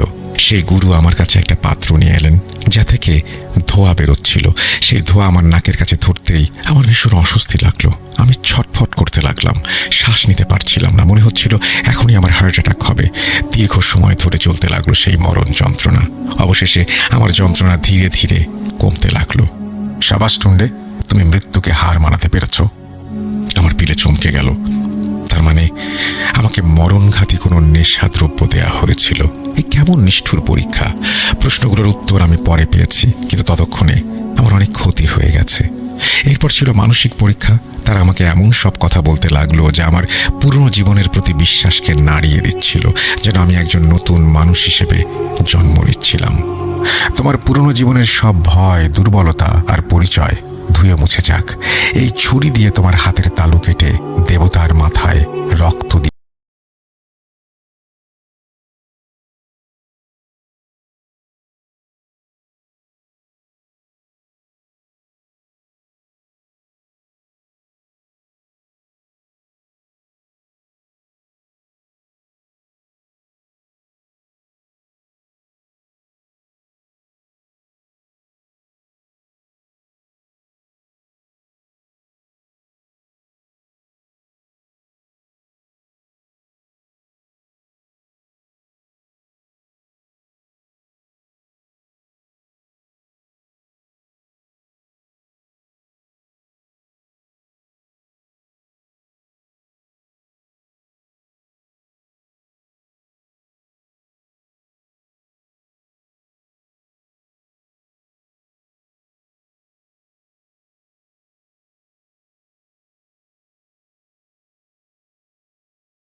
বললাম, তার মানে আরো প্রক্রিয়া আছে? হ্যাঁ, আছে। নাজিরাতে অসংখ্য কাল্ট গোষ্ঠী আছে, আর এক এক গোষ্ঠীর রীতিনীতি, দীক্ষা পদ্ধতি এক এক রকম। এখানে ভুডু, জুজু আরো অনেক ধরনের অপদেবতাকে ব্যবহার করে কাল্ট পরিচালনা করা হয়। উল্লেখ্য, নাজিরাতে ভুডু ও জুজুর চর্চা ভালো এবং খারাপ উভয় কাজেই ব্যবহার করা হয়। সবার উদ্দেশ্য এক, আর তা হলো ক্ষমতা। তোমরা নিশ্চয়ই জানো আমি কিছু পান করার আগে কেন 4 ফোঁটা পানিও মাটিতে ফেলে তারপর পান করি। আমি বিশ্বাস করি আমার 4 পূর্বপুরুষের আত্মা আমার সঙ্গে আছে এবং আমার দেয়া সবকিছু পান করেন তারা, এতে খুশি হন। হ্যাঁ, আমরা জানি, আপনি বলেছিলেন একবার। নাইজেরিয়া এমনই এক দেশ যেখানে বহু ভাষা, বহু জাতির মানুষ তাদের ধর্মীয় পরিচয়ের পাশাপাশি নিজ নিজ জাতিগত ও গোত্রের নিয়ম মেনে চলে।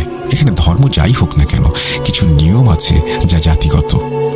এখানে একটা উদাহরণ সহ ববি ভাই বলেন, যেমন ধরো আমরা ইবো, আমাদের একটি বিশেষ অনুষ্ঠান হলো ইলিজি বা নতুন ফসল উৎসব। এটি কোনো ধর্মীয় উৎসব নয়, বরং আমাদের সংস্কৃতি আর ঐতিহ্যের অংশ। এই উৎসবে আমরা নতুন ফসল, বিশেষ করে নতুন ইয়াম, যেটা প্রথমবার খাবার জন্য পালন করি। এই দিনে ইবোরা দল বেঁধে একত্রিত হয়, সবার বাড়িতে নতুন ইয়াম তৈরি করে রান্না করা হয়। এটি আমাদের জাতির উৎসব, আমাদের পরম্পরার অংশ। আমরা ওই দিন এক দেবতার কাছে ইয়ামের বড় একটি টুকরো কেটে উৎসর্গ করি। এই উৎসবের মধ্য দিয়ে আমরা প্রকৃতির প্রতি কৃতজ্ঞতা জানাই। এটি আমাদের মধ্যে একতা ও ভ্রাতৃত্ববোধকে আরো শক্তিশালী করে। বাবু ভাইয়ের কথা শুনে আমি মন্ত্রমুগ্ধের মতো বসেছিলাম। নাইজেরিয়ার সমাজের এক অজানা দিক আমার সামনে উন্মোচিত হচ্ছিল, যা আমার কল্পনার বাইরে। যাই হোক, আবার পুরনো ঘটনায় ফেরা যাক। টুন্ডে বলছেন, কাল্টে যোগদানের পর শুরু হয় নতুন জীবন, কিন্তু আমি জানতাম না সেটা নতুন এক নরকের শুরু মাত্র। জেমস নির্দেশ দিত, আমি মেনে নিতাম। প্রথম নির্দেশনা এলো লাইব্রেরি থেকে বই চুরি করার। এগুলো আনুগত্যের পরীক্ষা, প্রমাণ করতে হবে কতটা ত্যাগ করতে পারি আমি। আমার বিবেক চিৎকার দিয়ে ওঠে, এটা ত্যাগ নয়, এটা চুরি। কিন্তু আমি বাধ্য হই। নিজেদের ভেতরে সংঘাতে জড়িয়ে যে আঘাত অর্জন করতাম, সেই সব আঘাত শুধু শরীরে লাগতো না, আত্মার গভীরেও লাগতো। কি উদ্দেশ্য? প্রথম উদ্দেশ্য ছিল আমাদের মানসিকতা ভেঙে দিয়ে এক হিংস্র পিশাচে রূপান্তরিত করা। আমি ধীরে ধীরে মানুষ থেকে পিশাচে পরিণত হচ্ছিলাম। দ্বিতীয় উদ্দেশ্যটি ছিল আরো জটিল, আরো কৌশলী। আমাদের মারামারিগুলো সবার সামনে ঘটানো হতো, যাতে সবাই মনে করে আমরা একে অপরের শত্রু। এটি ছিল দাবার বোর্ডের এক গোপন চাল। আমরা শুধু পেশি শক্তি দিয়ে কাল্টকে পরিচালনা করতাম না, বুদ্ধি দিয়েও করতাম। সেই সব দিনে আমি যখন মারামারি করে রক্তাক্ত হতাম, তখন যন্ত্রণার মাঝেও আমার হাসি পেত। এ কেমন জীবন? কেন আমি এখানে? উত্তর পেতাম না। এর পরের নির্দেশনা ছিল আরো জঘন্য। কাল্ট আমাকে আমারই বন্ধুর কাছ থেকে গুরুত্বপূর্ণ তথ্য চুরি করতে বলল। আমার ভেতরের শেষ মানবিকতাটুকুও তখন জেগে উঠেছিল। আমি জেমসকে বলেছিলাম, ভাই, এটা আমি করতে পারবো না, ও আমার বন্ধু। আমাদের জগতে কোনো বন্ধু নেই, তোমার একমাত্র পরিচয় আমাদের ভ্রাতৃত্বের সঙ্গে। সেই মুহূর্তে আমার ভেতরের শেষ মানবিকতা ভেঙে গিয়েছিল। আমি আমার বন্ধু অয়কে প্রতারণা করেছিলাম। অয় কোনোভাবে জেনে ফেলেছিল যে আমাদের একজন শিক্ষক কাল্টের সাথে জড়িত। আমার দায়িত্ব ছিল তার কাছ থেকে এই তথ্য বের করা। আমি তার সাথে কথা বলে বুঝলাম, সে শুধু এই তথ্য জানেই না, সে অনেকে এই তথ্য জানিয়েছে। ভয় আর দুশ্চিন্তায় আমার সারা শরীর কাঁপছিল। একরাশ চিন্তা নিয়ে আমি জেমসের সাথে দেখা করলাম। তোমার বন্ধু অয় সম্পর্কে কি কি জানলে? এই তথ্য সে কতজনের কাছে ছড়িয়েছে? ভাই, আমি ওকে বুঝিয়ে বলবো, ভুল করে ফেলেছে, ওর কোনো ক্ষতি করবেন না। জেমসের কণ্ঠস্বর কর্কশ। যে কাল্টের বিরুদ্ধে ষড়যন্ত্র করবে তার কোনো ক্ষমা নেই। আমি আমার প্রশ্নের উত্তর পাইনি। টুন্ডে, ভুলে যেও না, তুমি নির্দেশনা অমান্য করলে তোমাকেও হত্যা করতে দ্বিধা করব না। আমি হতবাক হয়ে জিজ্ঞেস করলাম, মানে? মানে খুব সোজা, তোমার সেই বন্ধুকে হত্যার নির্দেশ দেয়া হয়েছে কাল্ট থেকে, আর দায়িত্বটা তোমার উপর। আমার সারা শরীর হিম হয়ে গেল। আমি চিৎকার করে উঠলাম, না, এটা হতে পারে না। টুন্ডে, শেষবারের মতো বলছি, তুমি কাল্টের নির্দেশনা অমান্য করলে নিজেও বাঁচতে পারবে না। জেমসের কথার ভয়াবহতা বুঝতে পেরে আমার অস্তিত্বের গভীরে কাঁপন ধরে গেল। আমার সামনে কোনো পথ খোলা ছিল না। আমি সেই রাতে প্রচুর মাদক সেবন করেছিলাম। নেশার ঘোরে আমি অয়কে কৌশলে ডেকে নিয়ে গেলাম ক্যাম্পাসের নির্জন পুকুর পাড়ে। সেখানে রাতের আঁধারে আমার দিকে তাকিয়ে হাসছিল অয়। কিরে, এত রাতে আমাকে এখানে নিয়ে এলি? আমি ওর কথার কোনো উত্তর দিতে পারলাম না, হাত কাঁপছিল। আমি জানতাম আমার কোনো উপায় নেই। আমি ছুরিটা বের করে তার গলায় চালিয়ে দিলাম। ক্ষমা করিস বন্ধু, এই বলে আমি ধাক্কা দিলাম লাশটা পুকুরের পানিতে।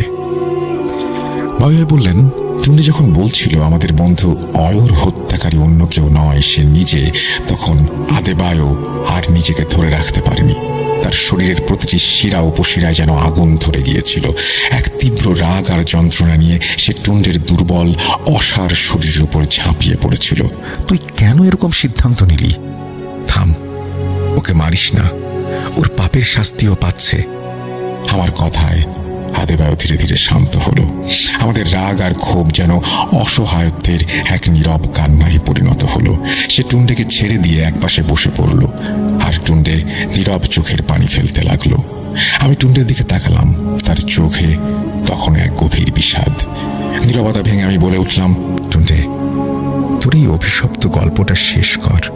কিভাবে তুই ছদ্মবেশী আমি থেমে গেলাম। রাগে দুঃখে দাঁত চেপে ধরে রইলাম, বন্ধুত্বের মর্যাদা ধরে রাখতে। একরাশ নীরবতা ভেঙে একটা গভীর দীর্ঘশ্বাস নিয়ে আবার বলতে শুরু করলো টুন্ডে, ভয়কে হত্যা করার পর আমার ভেতরের শেষ মানবিকতাটুকুও মরে গেল। সেই রাতের পর আমি আর কোনো অনুভূতি নিয়ে বাঁচিনি। আমার রক্ত আর আবেগ দুটোই জমে গিয়েছিল। অয়ুর মৃত্যুর পর ক্যাম্পাসে শোকের ছায়া নেমে এলো। আমার চলাফেরা, আমার কথা বলা সবকিছুতে এক নতুন সতর্কতা এসেছিল। আমি অয়ুর জন্য শোক প্রকাশ করতাম, কিন্তু ভেতরে ভেতরে আমি জানতাম আমি তার মৃত্যুর কারণ। রাতের পর রাত কাল্টের কাজে বাইরে কাটানোর কারণে আমার ঘুম ছিল না, চোখ থাকতো লাল। বন্ধুরা জিজ্ঞেস করলে আমি বলতাম, অয়ুর মৃত্যুর পর থেকে রাতে ঘুম হয় না। এই মিথ্যেগুলো তাদের কাছে বিশ্বাসযোগ্য মনে হতো। কাল্টের গোপন বৈঠকে পাওয়া কোনো নির্দেশনা লেখা কাগজ আমি সঙ্গে রাখতাম না। বন্ধুদের সঙ্গে কথা বলার সময় আমি সতর্ক থাকতাম যেন কাল্টের ব্যবহৃত কোনো শব্দ বা কোড আমার মুখ থেকে বেরিয়ে না আসে। অয়ুর মৃত্যুর পর আমি কাল্টের ভেতর আরও বেশি ক্ষমতাশালী হয়ে উঠেছিলাম। কাল্ট আমাদের দিয়ে ক্যাম্পাসের ধনী ছাত্রদের ব্ল্যাকমেইল করতে শুরু করলো। এই কাজগুলো করতে গিয়ে আমি বুঝতে পারছিলাম কাল্ট শুধু ক্ষমতা চায় না, তারা সম্পদও চায়। কাল্ট আমাদের দিয়ে পরীক্ষার প্রশ্নপত্র ফাঁস করাতো অথবা নকল ডিগ্রি তৈরি করাতো। এভাবে শেষ হয় আমার ইউনিভার্সিটির জীবনের 2 বছর। ততদিনে আমি কাল্টের একজন বিশ্বস্ত সদস্য হয়ে উঠেছি। কাল্ট থেকে আমাকে দায়িত্ব দেওয়া হয় নতুন সদস্য সংগ্রহ করার। আমি যেভাবে জেমসের পাতা ফাঁদে পা দিলাম, ঠিক সেই প্যাটার্ন ধরে আমিও এগোতে থাকলাম নতুন সদস্য সংগ্রহের জন্য। আমাদের এমন সব ছাত্রদের খুঁজে বের করতে হতো যারা কোনো না কোনোভাবে হতাশ অথবা দুর্বল। এভাবে চলতে থাকে আমার জীবন। গোপনে কাল্টের কার্যক্রম চালিয়ে যাওয়া, ক্ষমতা, লোভ, লালসা সবকিছু গ্রহণ করে নিয়েছিলাম। আমি অনৈতিকতার সর্বোচ্চ শিখরে পৌঁছে গিয়েছিলাম, আর এগুলো কোনো ভদ্র সমাজে প্রকাশ করার মতো না। ইনিশিয়েশনের পর থেকে প্রায় 3টি বছর কেটে গেছে কাল্টের অশুভ ছায়ায়। এই সময়ের মধ্যে এমন কোনো অপরাধ নেই যা আমি করিনি। চুরি, ছিনতাই, মারামারি, অপহরণ, নির্যাতন, এমনকি নারীদের সম্মানহানিও। কতজনের জীবন ধ্বংস করেছি তার কোনো হিসেব আমার কাছে নেই। ক্ষমতার নেশায় তখন আমি পুরোপুরি ডুবে গিয়েছিলাম। প্রিয়জনের ভালোবাসার চেয়ে বেশি আনন্দ পেতাম অর্থের অপচয় আর উচ্ছৃঙ্খল জীবনযাপনে। ধীরে ধীরে অহংকারে অন্ধ হয়ে আমি নিজেকেই এক দানবে পরিণত করেছিলাম। কাল্টে যোগদানের প্রায় 2 বছর পর আমি 2য় স্তরের সদস্যের কাতারে উঠি। তখন থেকে একজন নির্ভরযোগ্য সৈনিক হিসেবে আমার কাছে বড় বড় দায়িত্ব আসতে শুরু করে, আর প্রতিটি দায়িত্ব মানেই আরও অন্ধকার, আরও হিংস্র কিছু। কাল্টে যোগদানের পর আমি 6টি হত্যাকাণ্ডে জড়িত ছিলাম, তবে তার মধ্যে সবচেয়ে ভয়ঙ্কর ছিল আমার জীবনের প্রথম রিচুয়াল কিলিং, যেটা ছিল ছাত্রনেতা ইবুকার হত্যা। এই হত্যাকাণ্ডের মাধ্যমেই আমি সংগঠনের কাছে আরও বেশি গুরুত্বপূর্ণ হয়ে উঠেছিলাম। এক সন্ধ্যায় জেমস আমাকে বিশ্ববিদ্যালয়ের কেন্দ্রীয় খেলার মাঠের একপাশে ডেকে নিয়ে যায়। তার চোখে ছিল শিকারীর উল্লাস। সে বলল, টুন্ডে, তুমি এখন পুরোপুরি প্রস্তুত? আমি শান্তভাবে জিজ্ঞেস করলাম, কি করতে হবে? আমাদের সবচেয়ে বড় হুমকিকে সরিয়ে দিতে হবে। ছাত্রনেতা ইবুকার নাম শুনতেই আমি বুঝে গেলাম আসলে নেতা ইবুকা ছিল আপোষহীন এবং ক্যাম্পাসের তার জনপ্রিয়তা তুঙ্গে ছিল সেই সময়। সে কাল্টের অন্ধকার কার্যক্রমের বিরুদ্ধে ছাত্রদের সংগঠিত করছিল। জেমসের প্রস্তাব শুনে আমি যেন অহংকারের সমুদ্রে ডুব দিলাম। তারপর থেকে আমি আর মানুষ ছিলাম না। যে কোনো অপকর্ম করতে আমার আর বুক কাঁপত না। কেটে গেল অনেক দিন। ইবুকাকে বলি দেওয়ার পর আমি কাল্ট লিডারদের চোখে আরও উপরে উঠে গেলাম। আমার ক্ষমতা তখন তুঙ্গে। আমি জানতাম ক্ষমতা ধরে রাখতে হলে আমাকে আরও নৃশংস হতে হবে। আমি প্রতিটা নির্দেশনা কোনো প্রশ্ন ছাড়াই মানতে থাকি। নেতা ইবুকাকে বলি দেওয়ার পরে আমার জীবনে আসে সেই ভয়ঙ্কর অ্যাসাইনমেন্ট, যার স্মৃতি আজও আমাকে তিলে তিলে পোড়াচ্ছে। নাইজেরিয়ার আসন্ন নির্বাচন সামনে রেখে আমাদের কাল্টকে ব্যবহার করতে চাইল অত্যন্ত প্রভাবশালী উচ্চাকাঙ্ক্ষী নেতা। তিনি ক্ষমতায় যাওয়ার জন্য প্রচুর অর্থ আমাদের হাতে তুলে দিলেন। বিনিময়ে তিনি চাইলেন আমাদের সর্বোচ্চ শক্তিকে জাগিয়ে তুলতে হবে, আর এর জন্য প্রয়োজন একটা নিষ্পাপ শিশুর বলিদান। জেমস আমাকে নির্দেশ করল। জেমসের নির্দেশ শুনে আমার ভেতরে থাকা শেষবারের মতো কিছু একটা নড়ে উঠল। এই পর্যন্ত 2টো খুন সহ যত পাপ করেছি সবই ছিল প্রাপ্তবয়স্ক, কিন্তু একটি নিষ্পাপ শিশু আর তার মাতৃহত্যা। আমার শরীরটা কেঁপে উঠল, কিন্তু মুহূর্তেই ক্ষমতা ও জেমসের ভয় আমাকে গ্রাস করল। পেছনে ফেরা যাবে না, এখন আমি পিশাচ। তার দেয়া নির্দেশ মতো পরের দিন গভীর রাতে আমি শহরের শেষ প্রান্তে ভাঙাচোরা সেই ঝুপড়ির দিকে গেলাম। জায়গাটা ছিল অন্ধকারে ঢাকা, নীরবতা যেন কান্নার মতো ভারী। লিকলিকে একটা ঝুপড়ি ঘর। সেই ঝুপড়ির পাশে একটা ছেঁড়া কম্বল গায়ে শুয়েছিল তার মা আর ছোট্ট শিশুটি। আমি নিঃশব্দে কাছে যেতে বাচ্চার মা নড়ে উঠলেন। আমি বিপদ বুঝতে পেরে প্রথমে বাচ্চার মাকে টার্গেট করলাম। তার গলায় চাপ দিতেই তিনি জেগে উঠলেন। অন্ধকারেও তার চোখ দুটো আতঙ্ক আর বিস্ময়ে বিস্ফারিত হয়ে গেল। তিনি কোনো শব্দ করতে পারেননি, শুধু যন্ত্রণায় ছটফট করছিলেন। মা তখনও তার সন্তানকে আগলে ধরে বসেছিলেন। তার চোখের কোণে জল গড়িয়ে পড়ছিল। তিনি মরার আগে যেন শুধু একটি কথাই বলতে চাইলেন, আমার বাচ্চাটাকে ছেড়ে দাও, ওকে মেরো না। শিশু বাচ্চার মায়ের সেই নীরব আর্তনাদ যেন আমার কানে বাজছিল, কিন্তু আমি তখন কোনো মানুষের হৃদয়ের অধিকারী নই। কঠোরতা দিয়ে সেই দুর্বল মায়ের শেষ আর্তনাদকে চাপা দিলাম। কিছুক্ষণের মধ্যেই তার শরীর নিস্তেজ হয়ে গেল। তিনি নিঃশ্বাস ত্যাগ করার আগে তার বাচ্চাটাকে শক্ত করে ধরে রেখেছিলেন। সারাদিনের ক্লান্তি আর ক্ষুধার্ত দুর্বল শিশুটি তখনও ঘুমিয়ে।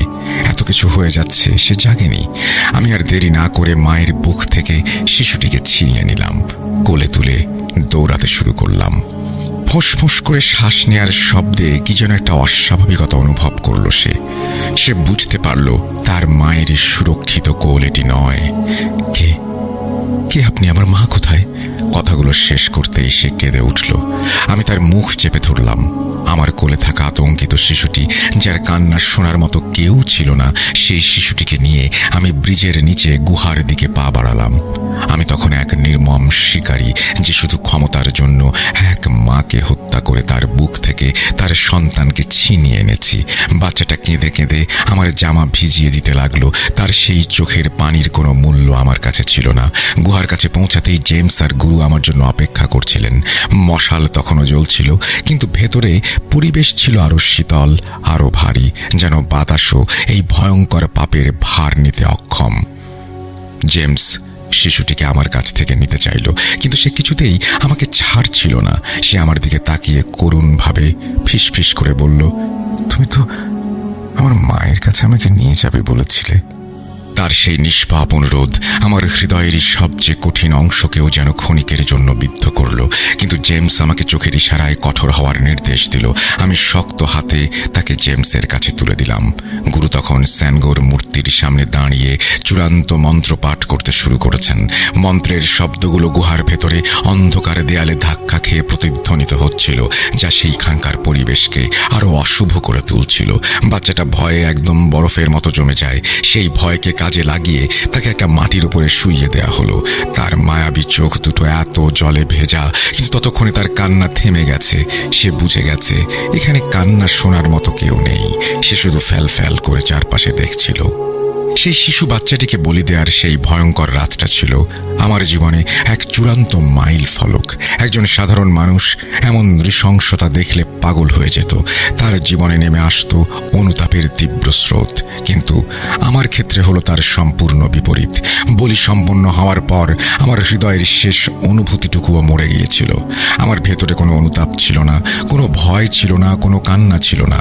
ছিল শুধু অসীম ক্ষমতা হাতে পাওয়ার এক তীব্র তৃপ্তি। আর এই নির্মম কাজের ফলস্বরূপ কাল্টের নেতারা আমাকে নতুন শক্তি ও মর্যাদা দিলেন। চারিদিকে তখন খবর ছড়াতে শুরু করেছে, বস্তিতে একটি শিশু নিখোঁজ, তার গৃহহীন মা রহস্যজনকভাবে খুন। সাধারণ মানুষের মধ্যে আতঙ্ক, পুলিশের তৎপরতা আর সাংবাদিকদের আনাগোনা। কিন্তু এই সমস্ত নেতিবাচক প্রভাব আমার উপরে কোনো চাপ সৃষ্টি করেনি, কারণ আমি তখন মানুষ নই, আমি স্যানগোর আশীর্বাদ পুষ্ট সর্পছায়া। আমার জীবনে সেই সময়টা ছিল এমন, আমি রাতে ভয়ঙ্কর কাজ করছি আর দিনে স্বাভাবিকভাবে ঘুরে বেড়াচ্ছি। তখনই আমার অভিশাপের চূড়ান্ত খেলা শুরু হলো। আমার জীবনে নেমে এলো এক অলিখিত কাল বৈশাখী ঝড়। পরীক্ষার অল্প কিছুদিন আগে একদিন জেমস আমাকে বলল, টুন্ডে, তোমার হৃদয়ের বাঁধন ছিঁড়তে হবে। আমি তখনও তার কথার গুরুত্ব বুঝতে পারিনি।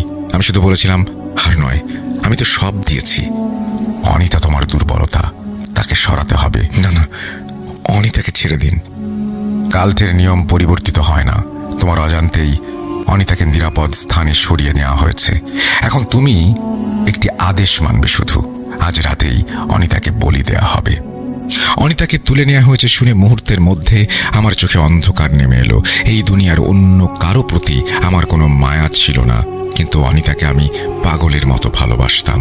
আমি চিৎকার করে বললাম, এটা কখনো হতে পারে না জেমস, তুমি মিথ্যা বলছো। টন্ডে, তোমার আগে এরকম বলি আমাকেও দিতে হয়েছে। এখন দুঃখ প্রকাশ করার সময় নয়। তুমি মর্যাদা পেতে হলে আদেশ পালন করো, আর যদি অমান্য করো তোমার সব ক্ষমতা কেড়ে নেওয়া হবে। জেমসের কথা শুনে আমার মস্তিষ্কের সব চিন্তা বন্ধ হয়ে গেল। আমার সমস্ত ক্ষমতা কেড়ে নেওয়া হবে, আমার সমস্ত পরিশ্রম। আমার এক অংশে সেদিন নীরবে কান্না চলছিল, আর এক অংশে ক্রোধ জন্ম নিল। আমি আমাকে প্রকাশ করতে পারছিলাম না। দাঁতে দাঁত চিপে বললাম, আমি প্রস্তুত, চলো এই ধ্বংসের খেলা শেষ করি। সেদিন আমি যখন কাঁপতে কাঁপতে গুহার ভেতরে প্রবেশ করলাম, তখন ভেতরটা আরো শীতল, আরো ভারী হয়ে উঠল। গুরু স্যানগোর মূর্তির সামনে দাঁড়িয়েছিলেন, তার চোখ দুটো যেন অন্ধকারে উজ্জ্বল ছিল। সেখানে আরো কিছু সিনিয়র কাল্ট সদস্য ছিল, আর তাদের মাঝে একটি শীতল পাথরের ওপর অনিতাকে হাত পা বেঁধে বসিয়ে রাখা হয়েছিল। সেদিন আমি চোখে আতঙ্ক সহ এক গভীর অবিশ্বাস, করুণা আর তীব্র ঘৃণা দেখতে পেয়েছিলাম।